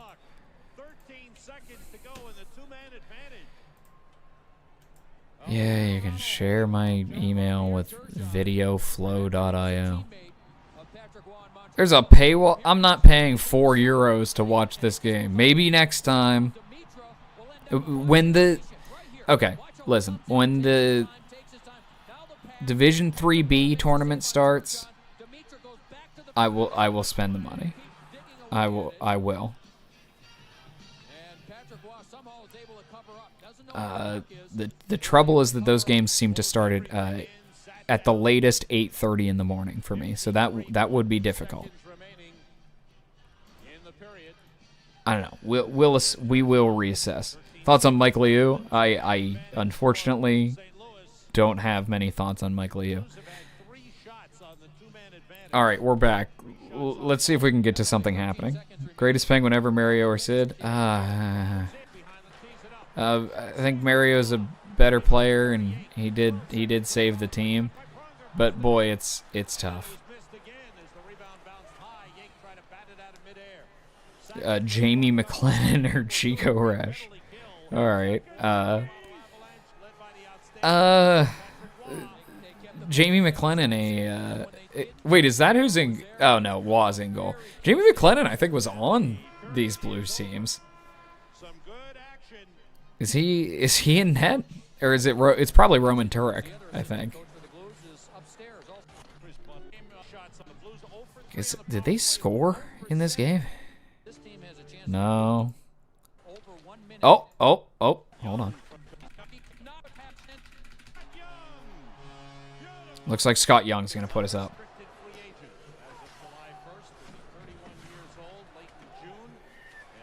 They look smaller partially because the pads are smaller too.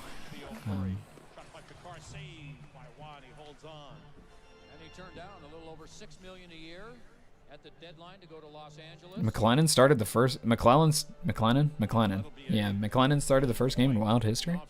Wow.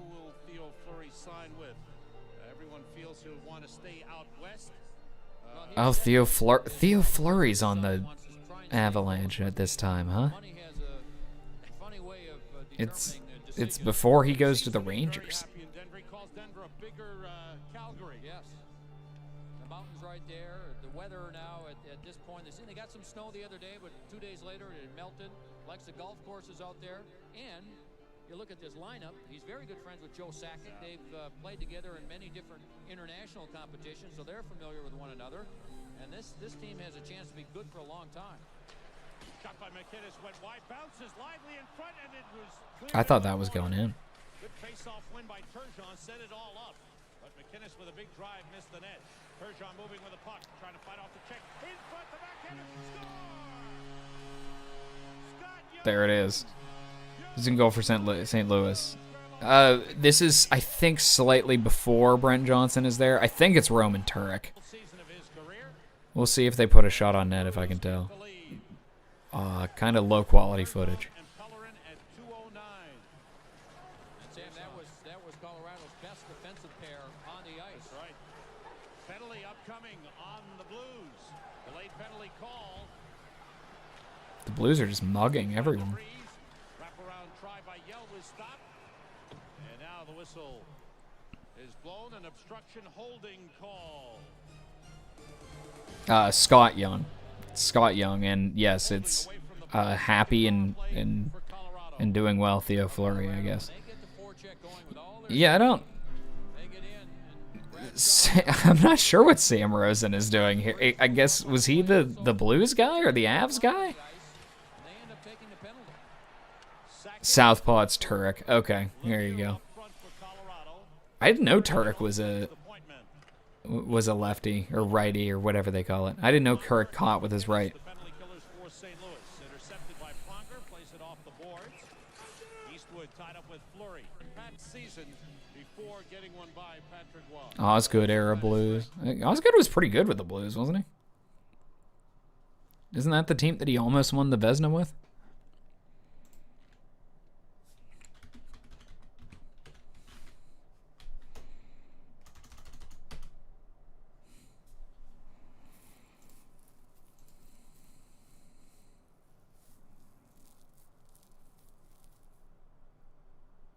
Oh, no, that was his first stint in Detroit. He was not on St. Louis very long. He really... Detroit, and then he went to the Islanders for 45 seconds, and then he went to the Blues, and that was all. Who did he get traded for to the Blues? A second-round pick and Justin Papineau. Huh. Jeremy Colleton was that second-round pick, huh? He was not good with the Blues. Okay, good to know. This is a Rangers guy only since the late 80s. I think he might have done it sometimes, but NHL on... Oh, it's the national Fox broadcast. That would make sense. Would Stuart Skinner be a good comparison for Osgood? Maybe. I don't think Stuart Skinner ever had the heights that Osgood had. Osgood was actually like very, very good a couple times in his career. And a good playoff goaltender, and I guess Osgood did win a couple cups as opposed to Stu, who has not quite gotten there yet. But there is a little bit of like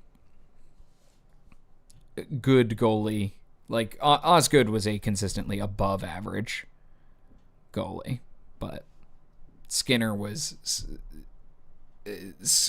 is usually a little average, maybe a little above average, but I don't think it's much above average as Osgood, in my opinion. But I want to see if... Oh, no, that's not what I'm looking at.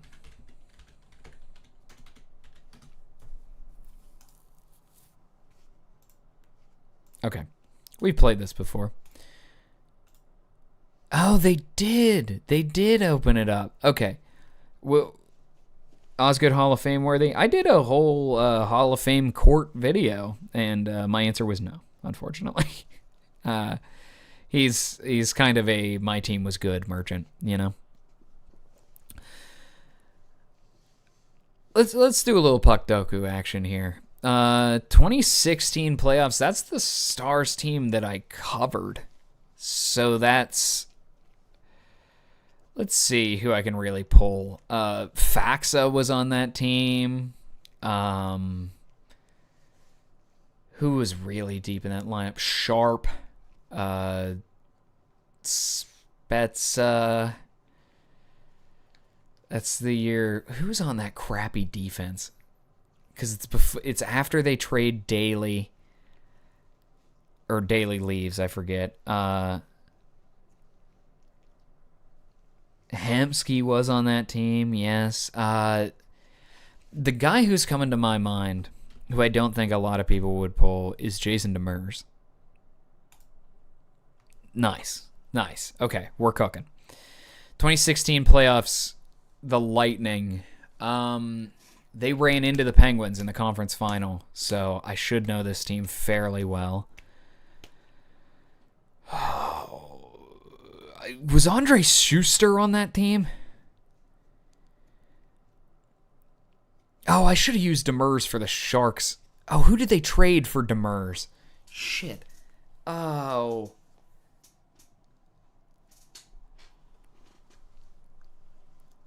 Bishop was, of course, on the Lightning team. He got hurt. Vasilevsky then took over for him. I don't know why my brain's... Ooh, JT Brown's good. I think he was on that team. My brain screams for Andre Schuster, though. So it's tough. I'm going to hold off for now. Barclay Goodrow jumps to mind for Sharks Lightning. Damn, that's Sharks Stars. Of course, Joe Pavelski, but who did they send the other way in that Demers trade? Oh, Brendan Dillon.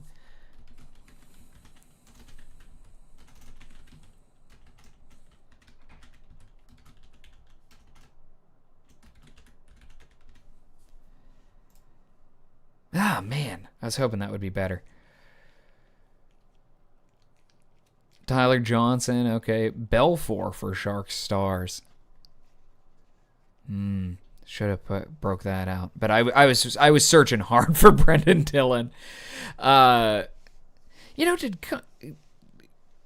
Gonchar end up on the Bruins for like 5 seconds? Why does that sound familiar to me? Dan Boyle was on the Sharks and Lightning. Eric Condra. Did he play in the playoffs?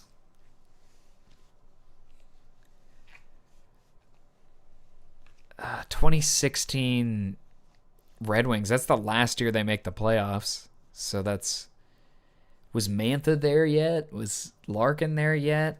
Was Franzen still around? Like, that's a real split between generations. Jimmy Howard, I think of. Don't be looking up people. If you're looking up people, we're trying to do this off the dome, classically. I want to put in Andre Schuster. I know it hasn't been suggested by anybody but me, but I'm putting in Andre Schuster. Ooh, Manny Fernandez or Anton Khudobin. Yeah, Manny Fernandez. Manny Fernandez was a star, wasn't he? Let's try Manny. Yeah, okay. I like that. Alexei Marchenko. Which square for him? Kyle Quincy. Oh, Kyle Quincy was on that Red Wings team. Yeah, because doesn't that trade like blow up in their face for a long time? Oh man, we put another percent on the board. Red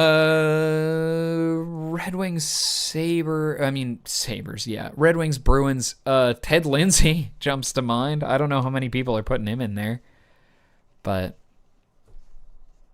Yeah, I kind of want to put Ted Lindsay. Right. Ooh, Larionov, Sharks, Red Wings. That is true. Marchenko was on the 2016 Wings. Okay. Let's do... Yeah, I like Larionov for...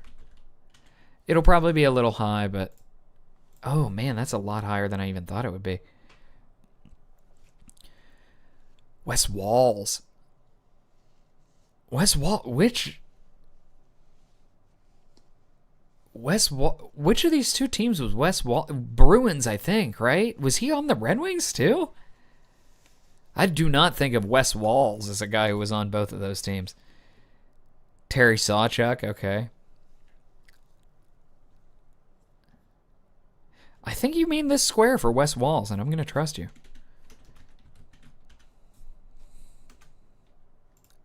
Wes Walls. Really? Bruins to Lightning. Yes, all Walls. Wow. Lightning to Sharks. Barclay Goodrow is my best answer right this second. Because I don't know why Nabokov keeps coming to my mind. I don't think he ever ended up with the Lightning. But something about that seems right to me. But Barclay Goodrow is pretty recent. I wonder if we can get less recent than Barclay.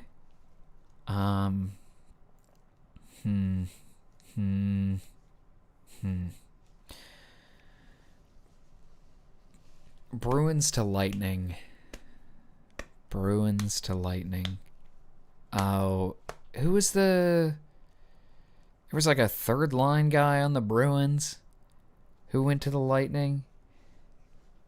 Oh, Mikey Asimon. Yeah, he's on the Bruins this year. Wait, was Mikey Asimon on the Sharks? Oh, Nabokov did? All right, I'm putting Nabokov. And then I'm putting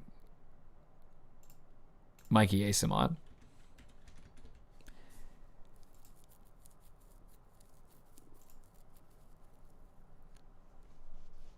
Wow. Larionov was the top pick for the Sharks. Red. Yeah, the Jake Wallman trade. Man, then Reimer and Vernon, Brad Stewart, Philip Zadina. That's true. Ray Whitney. Giovanni Smith. Not a lot of exchange between those two teams. Joe Pavelski, of course, number one. John Klingberg, Bob Airy. Oh, Barclay Goodrow would have been the worst answer possible. Okay. Hey, Ben, how are you doing? Don't catch many streams, so I don't know if you answered this before, but do you plan on doing a Buffalo series similar to Edmonton now that they made the playoffs? Maybe. I like those Buffalo teams a lot. I don't know. I don't revisit teams a ton after I cover them, but I'm not opposed to it. I think that could be fun. This game, did everybody play for the Bruins or Bolts? That's a good question. I don't think. No. Played for Vancouver. And Dallas. Oh, he played for Dallas, huh? Okay. This game was built for me.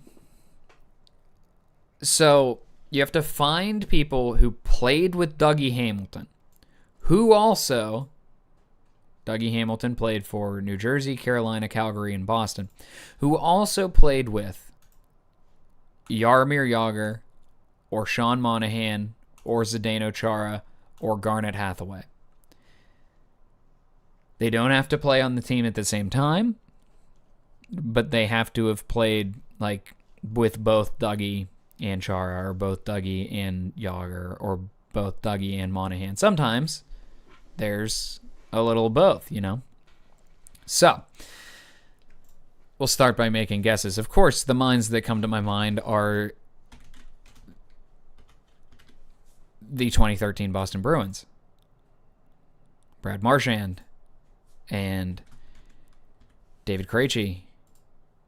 And Tuukka Rask. And yeah, Johnny Gaudreau would work.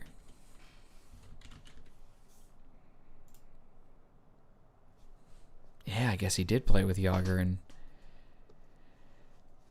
Dougie played with, I gotta keep rattling off Bruins, Nathan Horton, Lucic, and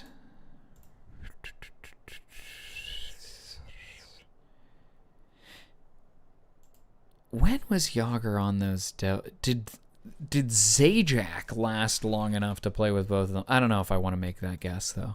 It's pretty early in the process. Lucic got a couple of them. Somewhere there's a connection for all of them. Like, somewhere there is a guy who played with all of these guys. Oh, Mark Savard, a little too early, so we blew a guess on that one. But we have 5 guesses, so it's okay. I mean, we have 5 lives. Okay. Yeah, he was in Carolina, so... But none of these guys were really on those Carolina teams.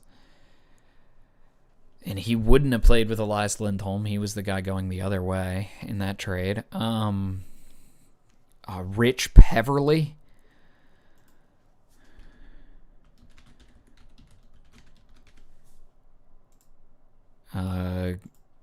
Gregory Campbell. Sean Thornton. How long ago did he play with the Bruins? Oh, 2013. So no Tim Thomas.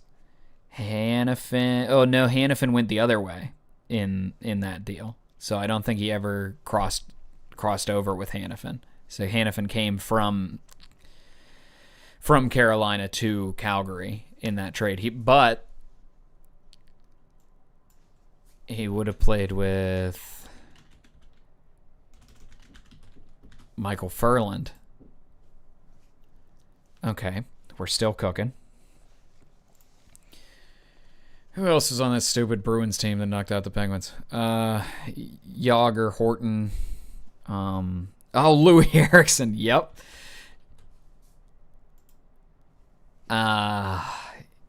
Yager, Horton, the goalies, but it was post Tim Thomas. Who was Rask's backup that year? I don't know. I feel like we never saw him. Got to get a little bit of that overlap. Sagan, yep. And jump to the Flames. We'll get guys like Kachuk.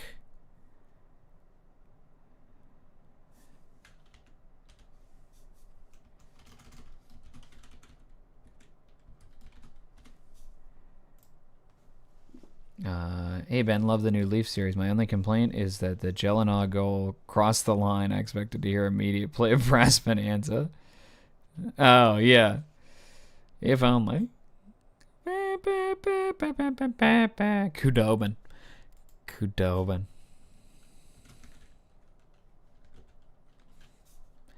Yes, Mark Giordano. Someone played with all of these guys. There is a golden connection, I believe, is the thing.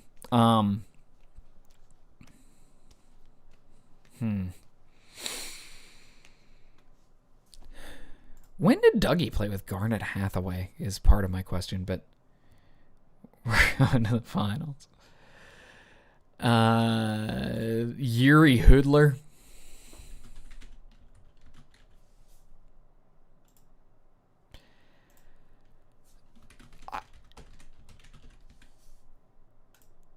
He did play with Dennis Weidman. Let's go. He did play with Dennis Weidman. Who was in net? Markstrom. For a while, at least. Oh, just barely.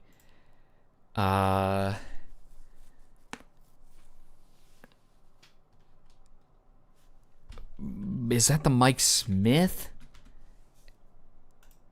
Yes. Which means also Brian Elliott. How long has this been going? It's been going on since you woke up, I think. Okay. Does that mean they also have Kari Ramo? Oh, TJ Brody. Yeah, that is true.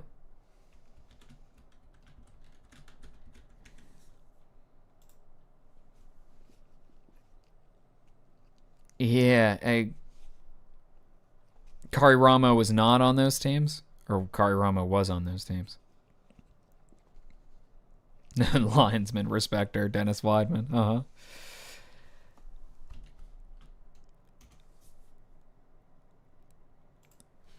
Lazar. Yeah, that is true. Berra. I was trying to think of Reto Berra when I thought of Kari Ramo. No. Darn. So no Ramo. Okay. And no Reto Berra.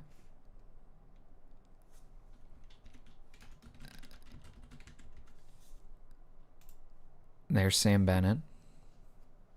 Once again, we are trying not to cheat, so we're trying not to look things up. Curtis Lazar is a great pick, though. Former third. Oh, yeah, because he played on those Flames teams.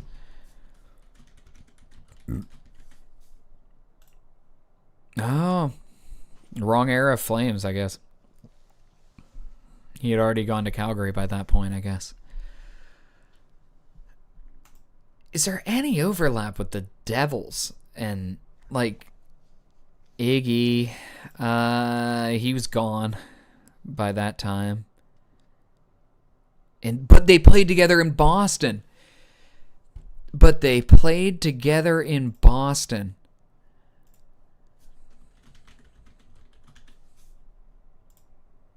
Just Chara.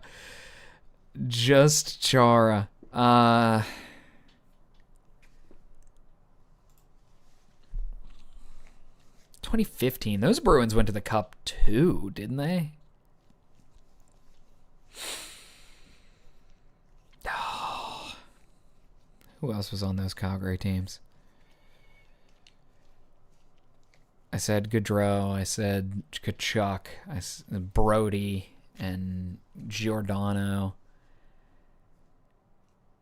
I said Brian Elliott and Mike Smith. We got Sagan.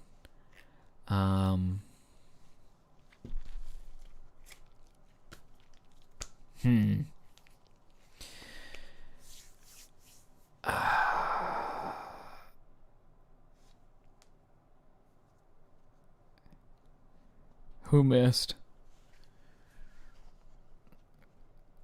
Oh, Ramo and or say Jankowski.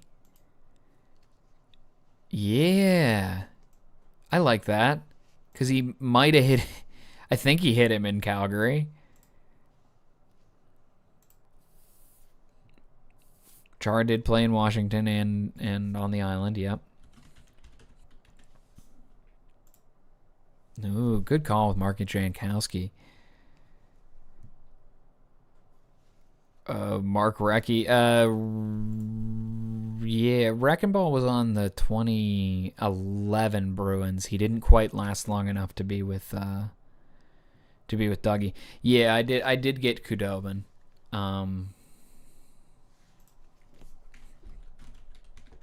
Yep. And I don't think he did not play with Marat Khusnudinov yet. Again, there's got to be somebody from these Devils teams who lasted, because... Oh, okay, I can see who was on the Devils in 2015 and also 2022. What's the turnaround? Because the overlap here is just Boston, I think. Oh, it's Boston and that season in Calgary.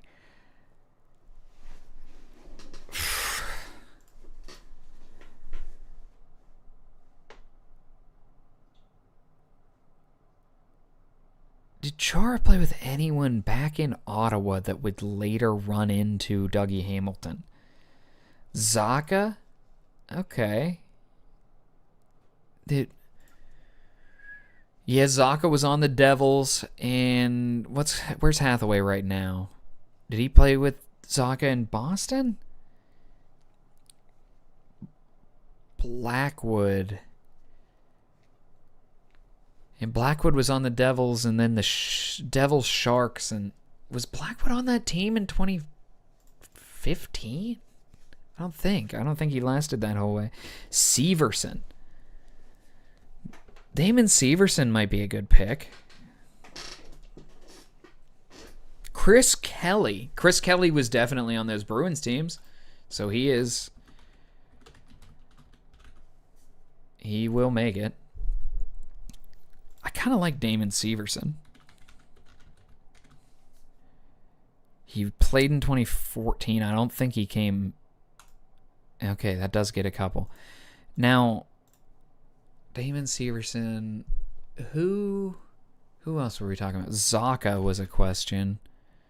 He started in 2015. I think he was a Devil first.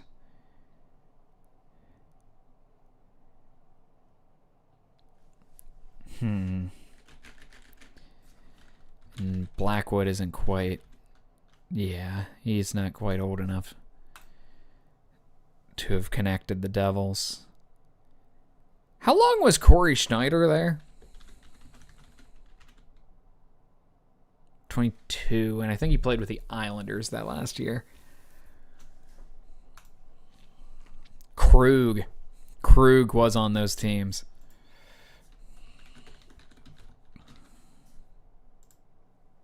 Torrey Krug. We're going to nickel and dime our way to the top.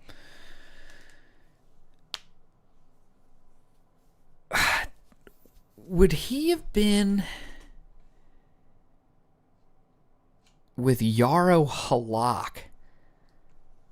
I don't think. I think this is too early for the Yarrow Halak Bruins. I just don't know those Flames very well. Schneider works? Where's the connection?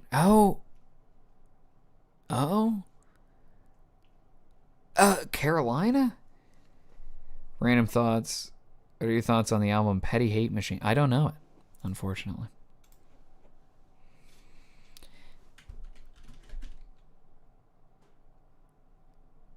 I don't know why. He calls my name. Let's go, Eddie Lack. Riley Smith. Yeah, he was a Bruin. How early was he a Bruin? Early enough, yes. Okay. Way too early for Halak. Okay, I thought that might be the case. They were on the Flames. Yager. That's right. Not Schneider? Okay. I didn't think so. I couldn't get a connection with the Schneider. Who was... We guessed Reto Berra.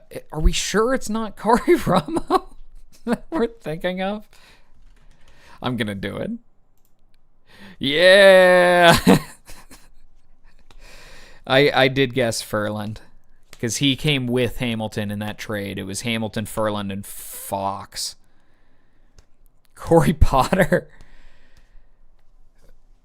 Wouldn't Corey Potter have been retired? I did get Furland. Corey Potter? You had to have looked that up. There's no way. Really? Wow. I thought for certain Corey Potter was retired by then. I guess he accidentally stomped on Taylor Hall's ankle or whatever before that. So, who are the crappy goalies on those Carolina teams? Freddie? Did Freddie play with any of these guys other than Dougie? Garnet Hathaway's the tough one because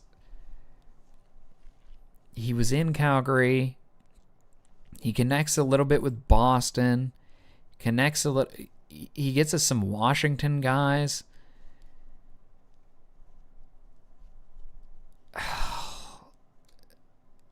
Were any of the people on those bad Philadelphia teams also on the Flames? Oh, who went? Oh, no, that was Kuzmenko. Kuzmenko went for it. The longer tenured people went to the Flames because that was Farabee and Frost. And they got back Kuzmenko and somebody. Not Anderson for free Corey. Chris Russell. I think Chris Russell might get us. I think that's the right era of Flames. No, I think that's a little too early. I'm not comfortable with it. Did I guess Bartkowski? No, I can try and guess Matt Bartkowski.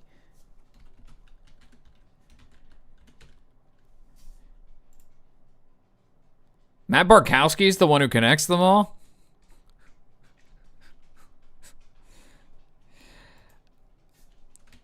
Did they all play with Grzelcyk either? Matt G. Oh no, it's too late for Grzelcyk.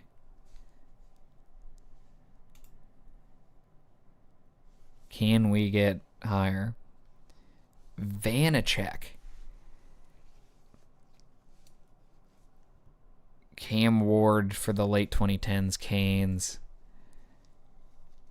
Yeah, he's the really late 2010s Canes. Like, he's the he's the Freddie era. Joe Colborne.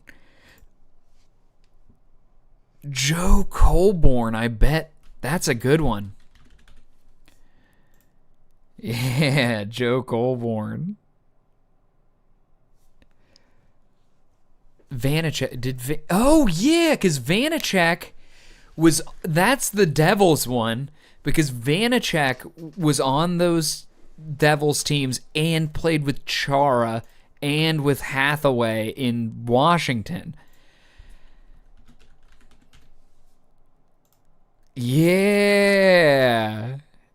Was Russell in Calgary in 2016? And we'll give Chris Russell some love.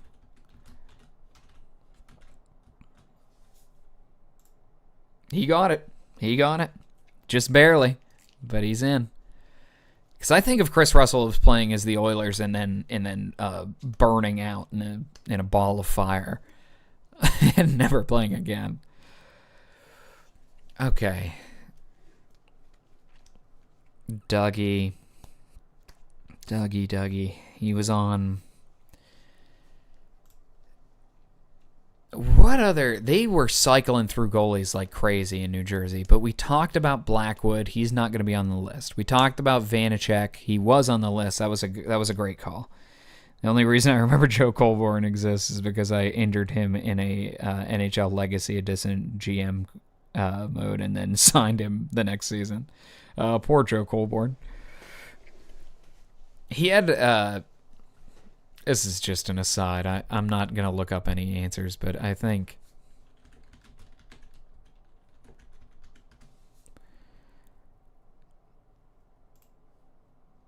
Yeah, he had like a 20-goal season. Almost. And then he blew up with the Avalanche. That is the main memory of Joe Colborne that I have. UC Jokinen. UC.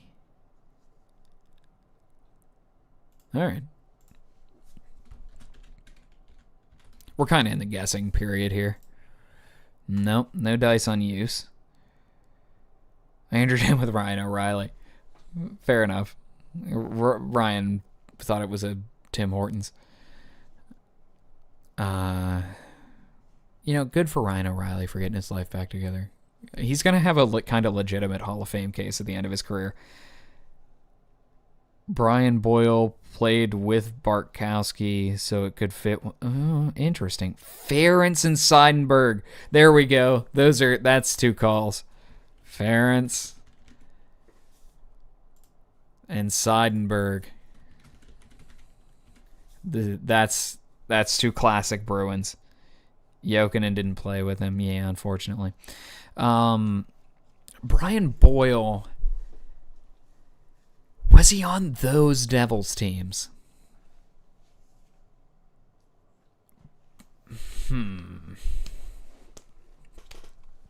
I think maybe. That's a really good question.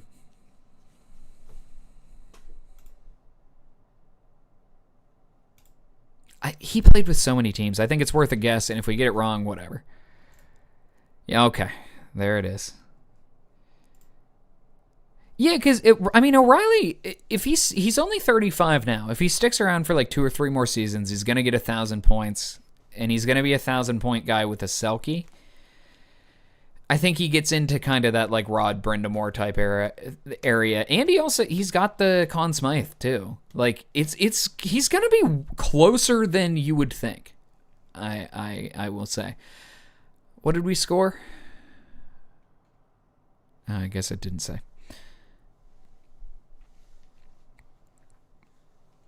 The most popular answers. Johnny Gaudreau guessed 263 times. Oh, we didn't put in freaking Patrice Bergeron. Oh, good grief. Okay, which of these did we very obviously miss? There are a few. We did guess Matt Barkowski. We did get Brendan. Did we get Brendan Dillon? No, we guessed him in the last freaking game. We didn't get Brendan Dillon. He was another guy who connected them all. Because he's on the Devils. Right. Okay, that would make sense. Johnny Gaudreau, we guessed. Bergeron, we missed. We are fools. We missed Patrice Bergeron. Brad Marchand, we got. Krejci, we got. Kachuk, we got. Lucic, Giordano. Missed Michael Backlund. Probably should have gotten that one. A little East Coast bias here on us. I don't think we guessed Mike Smith. I should have gotten that one. Rasmus Anderson, we did not guess. Off topic, but I want to say thank you for the Leaf series. Really excellent stuff, and made me feel like I lived through that all twice. Thank you for treating the subject seriously. Cheers. Thanks. I try my best. That's usually the goal, is to make it so that it kind of feels like you were there, you know? Like feels like you were part of the whole thing. Like, I want it to be like you were a fan at the time. And so it's cool for people who were fans at the time to be like, yeah, nice job. you got it. That's always fulfilling. Mangiapane we should have gotten. Weidman we did get. Should have gotten Big Save Dave. That was a crappy goalie that I couldn't remember. Stajan. Lazar we got.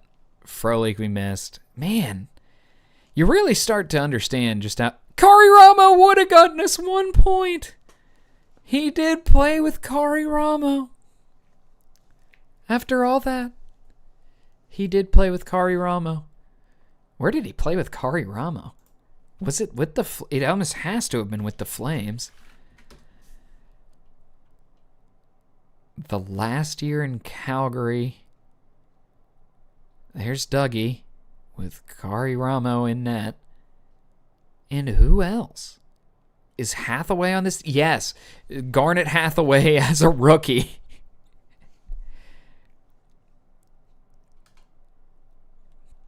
I can't believe we didn't get Hunter Shinkaruk. I thought about guessing not Hunter Shinkaruk, but the other one, Morgan Klimchuk, the other guy from that draft class. Is he on this team? No. Yeah, we didn't. We got Johnny, and we got a lot of the big names from those teams. Oops. Got a lot of those big names from those teams. But we missed out on, like, the really... Oliver Shillington played 1 game as an 18-year-old. Oliver Shillington played 1 game as an 18-year-old?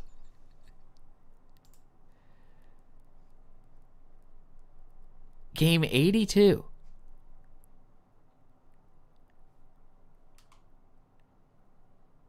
Huh. Where's he at now? He's got to be in Sweden, right? All right, bets for where Oliver Shillington is. My guess is Sweden. All right, if Oliver Shillington is anywhere other than Sweden, I will end the stream.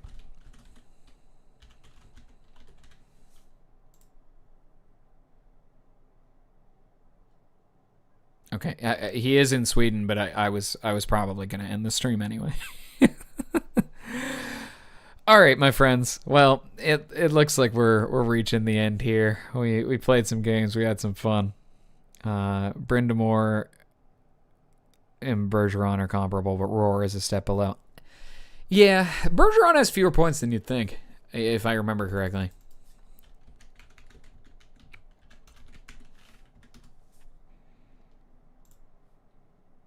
Yeah, he's... They're going to be weirdly close. Yeah, Roar is pretty well behind in points per game. So that is true. I do think O'Reilly might squeak it out to get to 1,000. And we'll see after that. If he could win like one more Selkie, sure, we'll see. But anyway. Well, I'm glad you guys enjoyed the stream. I hope everybody had a fun time just kind of shooting the shit about hockey. I think that's generally like the format that we'll go with this, and we'll sometimes play some games still. We won't abandon our franchise or anything. But as always, it was a pleasure, my friends. I had a good time. Hope you had a good time too. And I will see you soon. I'm gonna start working on something. We'll see if it's most hated or another team series, or if I just buck up and do that last Leaf series or something. But we'll see. And then I'll do the I'll just read Reddit r/hockey. Let's see. Reddit r//hockey. Well, don't worry. You'll get to see me read Reddit r/hockey here for 2 minutes. Is there anything that isn't a video? Phil Kessel says this is why nobody goes to the movies anymore. There's no... Oh, okay. Yeah, I see. I see what the deal is. I wish this was real. Oh, we get another Leafs video? My plan is eventually. I do think it needs like finished, but I think right now I am kind of holding it off for now. Just because I feel like I am losing my mind talking about the Leafs, and the last video was just so long. It kind of needed to be for what those seasons were, but I think we're gonna do. What series will they end? My plan was originally to do 03, 04, and then kind of lump in the 06, 07, 08 years, but we'll see. Arpon Basu says, very, very small in the top left corner, Jacob Fowler. There he is.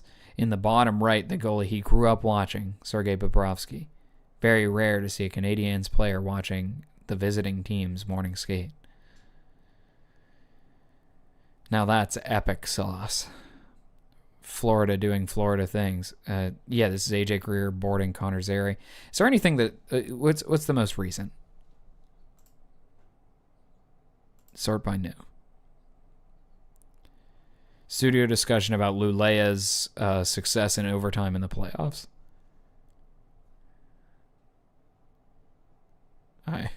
Okay. That's not... I don't think that's Hank. I'm pretty sure that's Joel. Does this guy know that's Joel? What's the next episode for most hated? Chicago. For sure. The Penguins most hated? I'm not sure. I usually ask the people on Reddit. Like, I try and get, like, a collection of answers. I'm pretty sure this is Joel Lundqvist. I got to bring up a picture of him to be sure.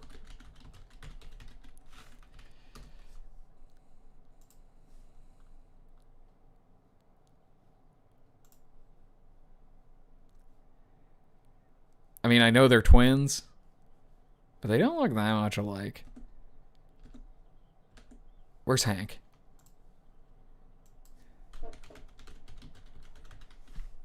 You guys are watching detective work.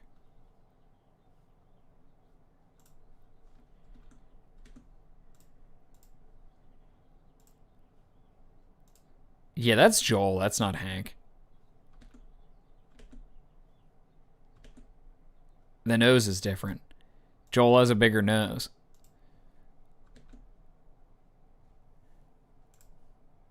And you can see, I think that's a, yeah, that there's a mole on Joel right underneath Joel's eye. This is Joel.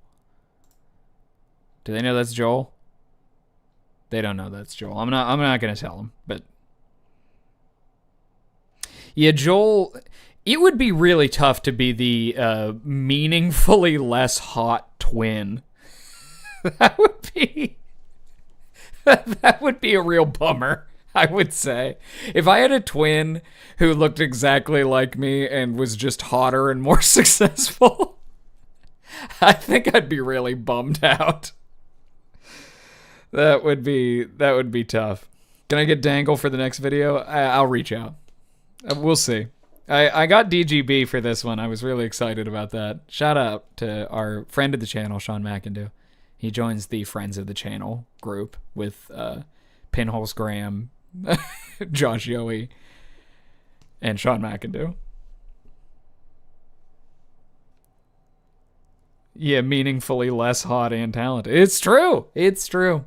Anyway, send your thoughts Joel Lundquist's way. Ain't nothing wrong with him. He just not as hot or successful as his brother.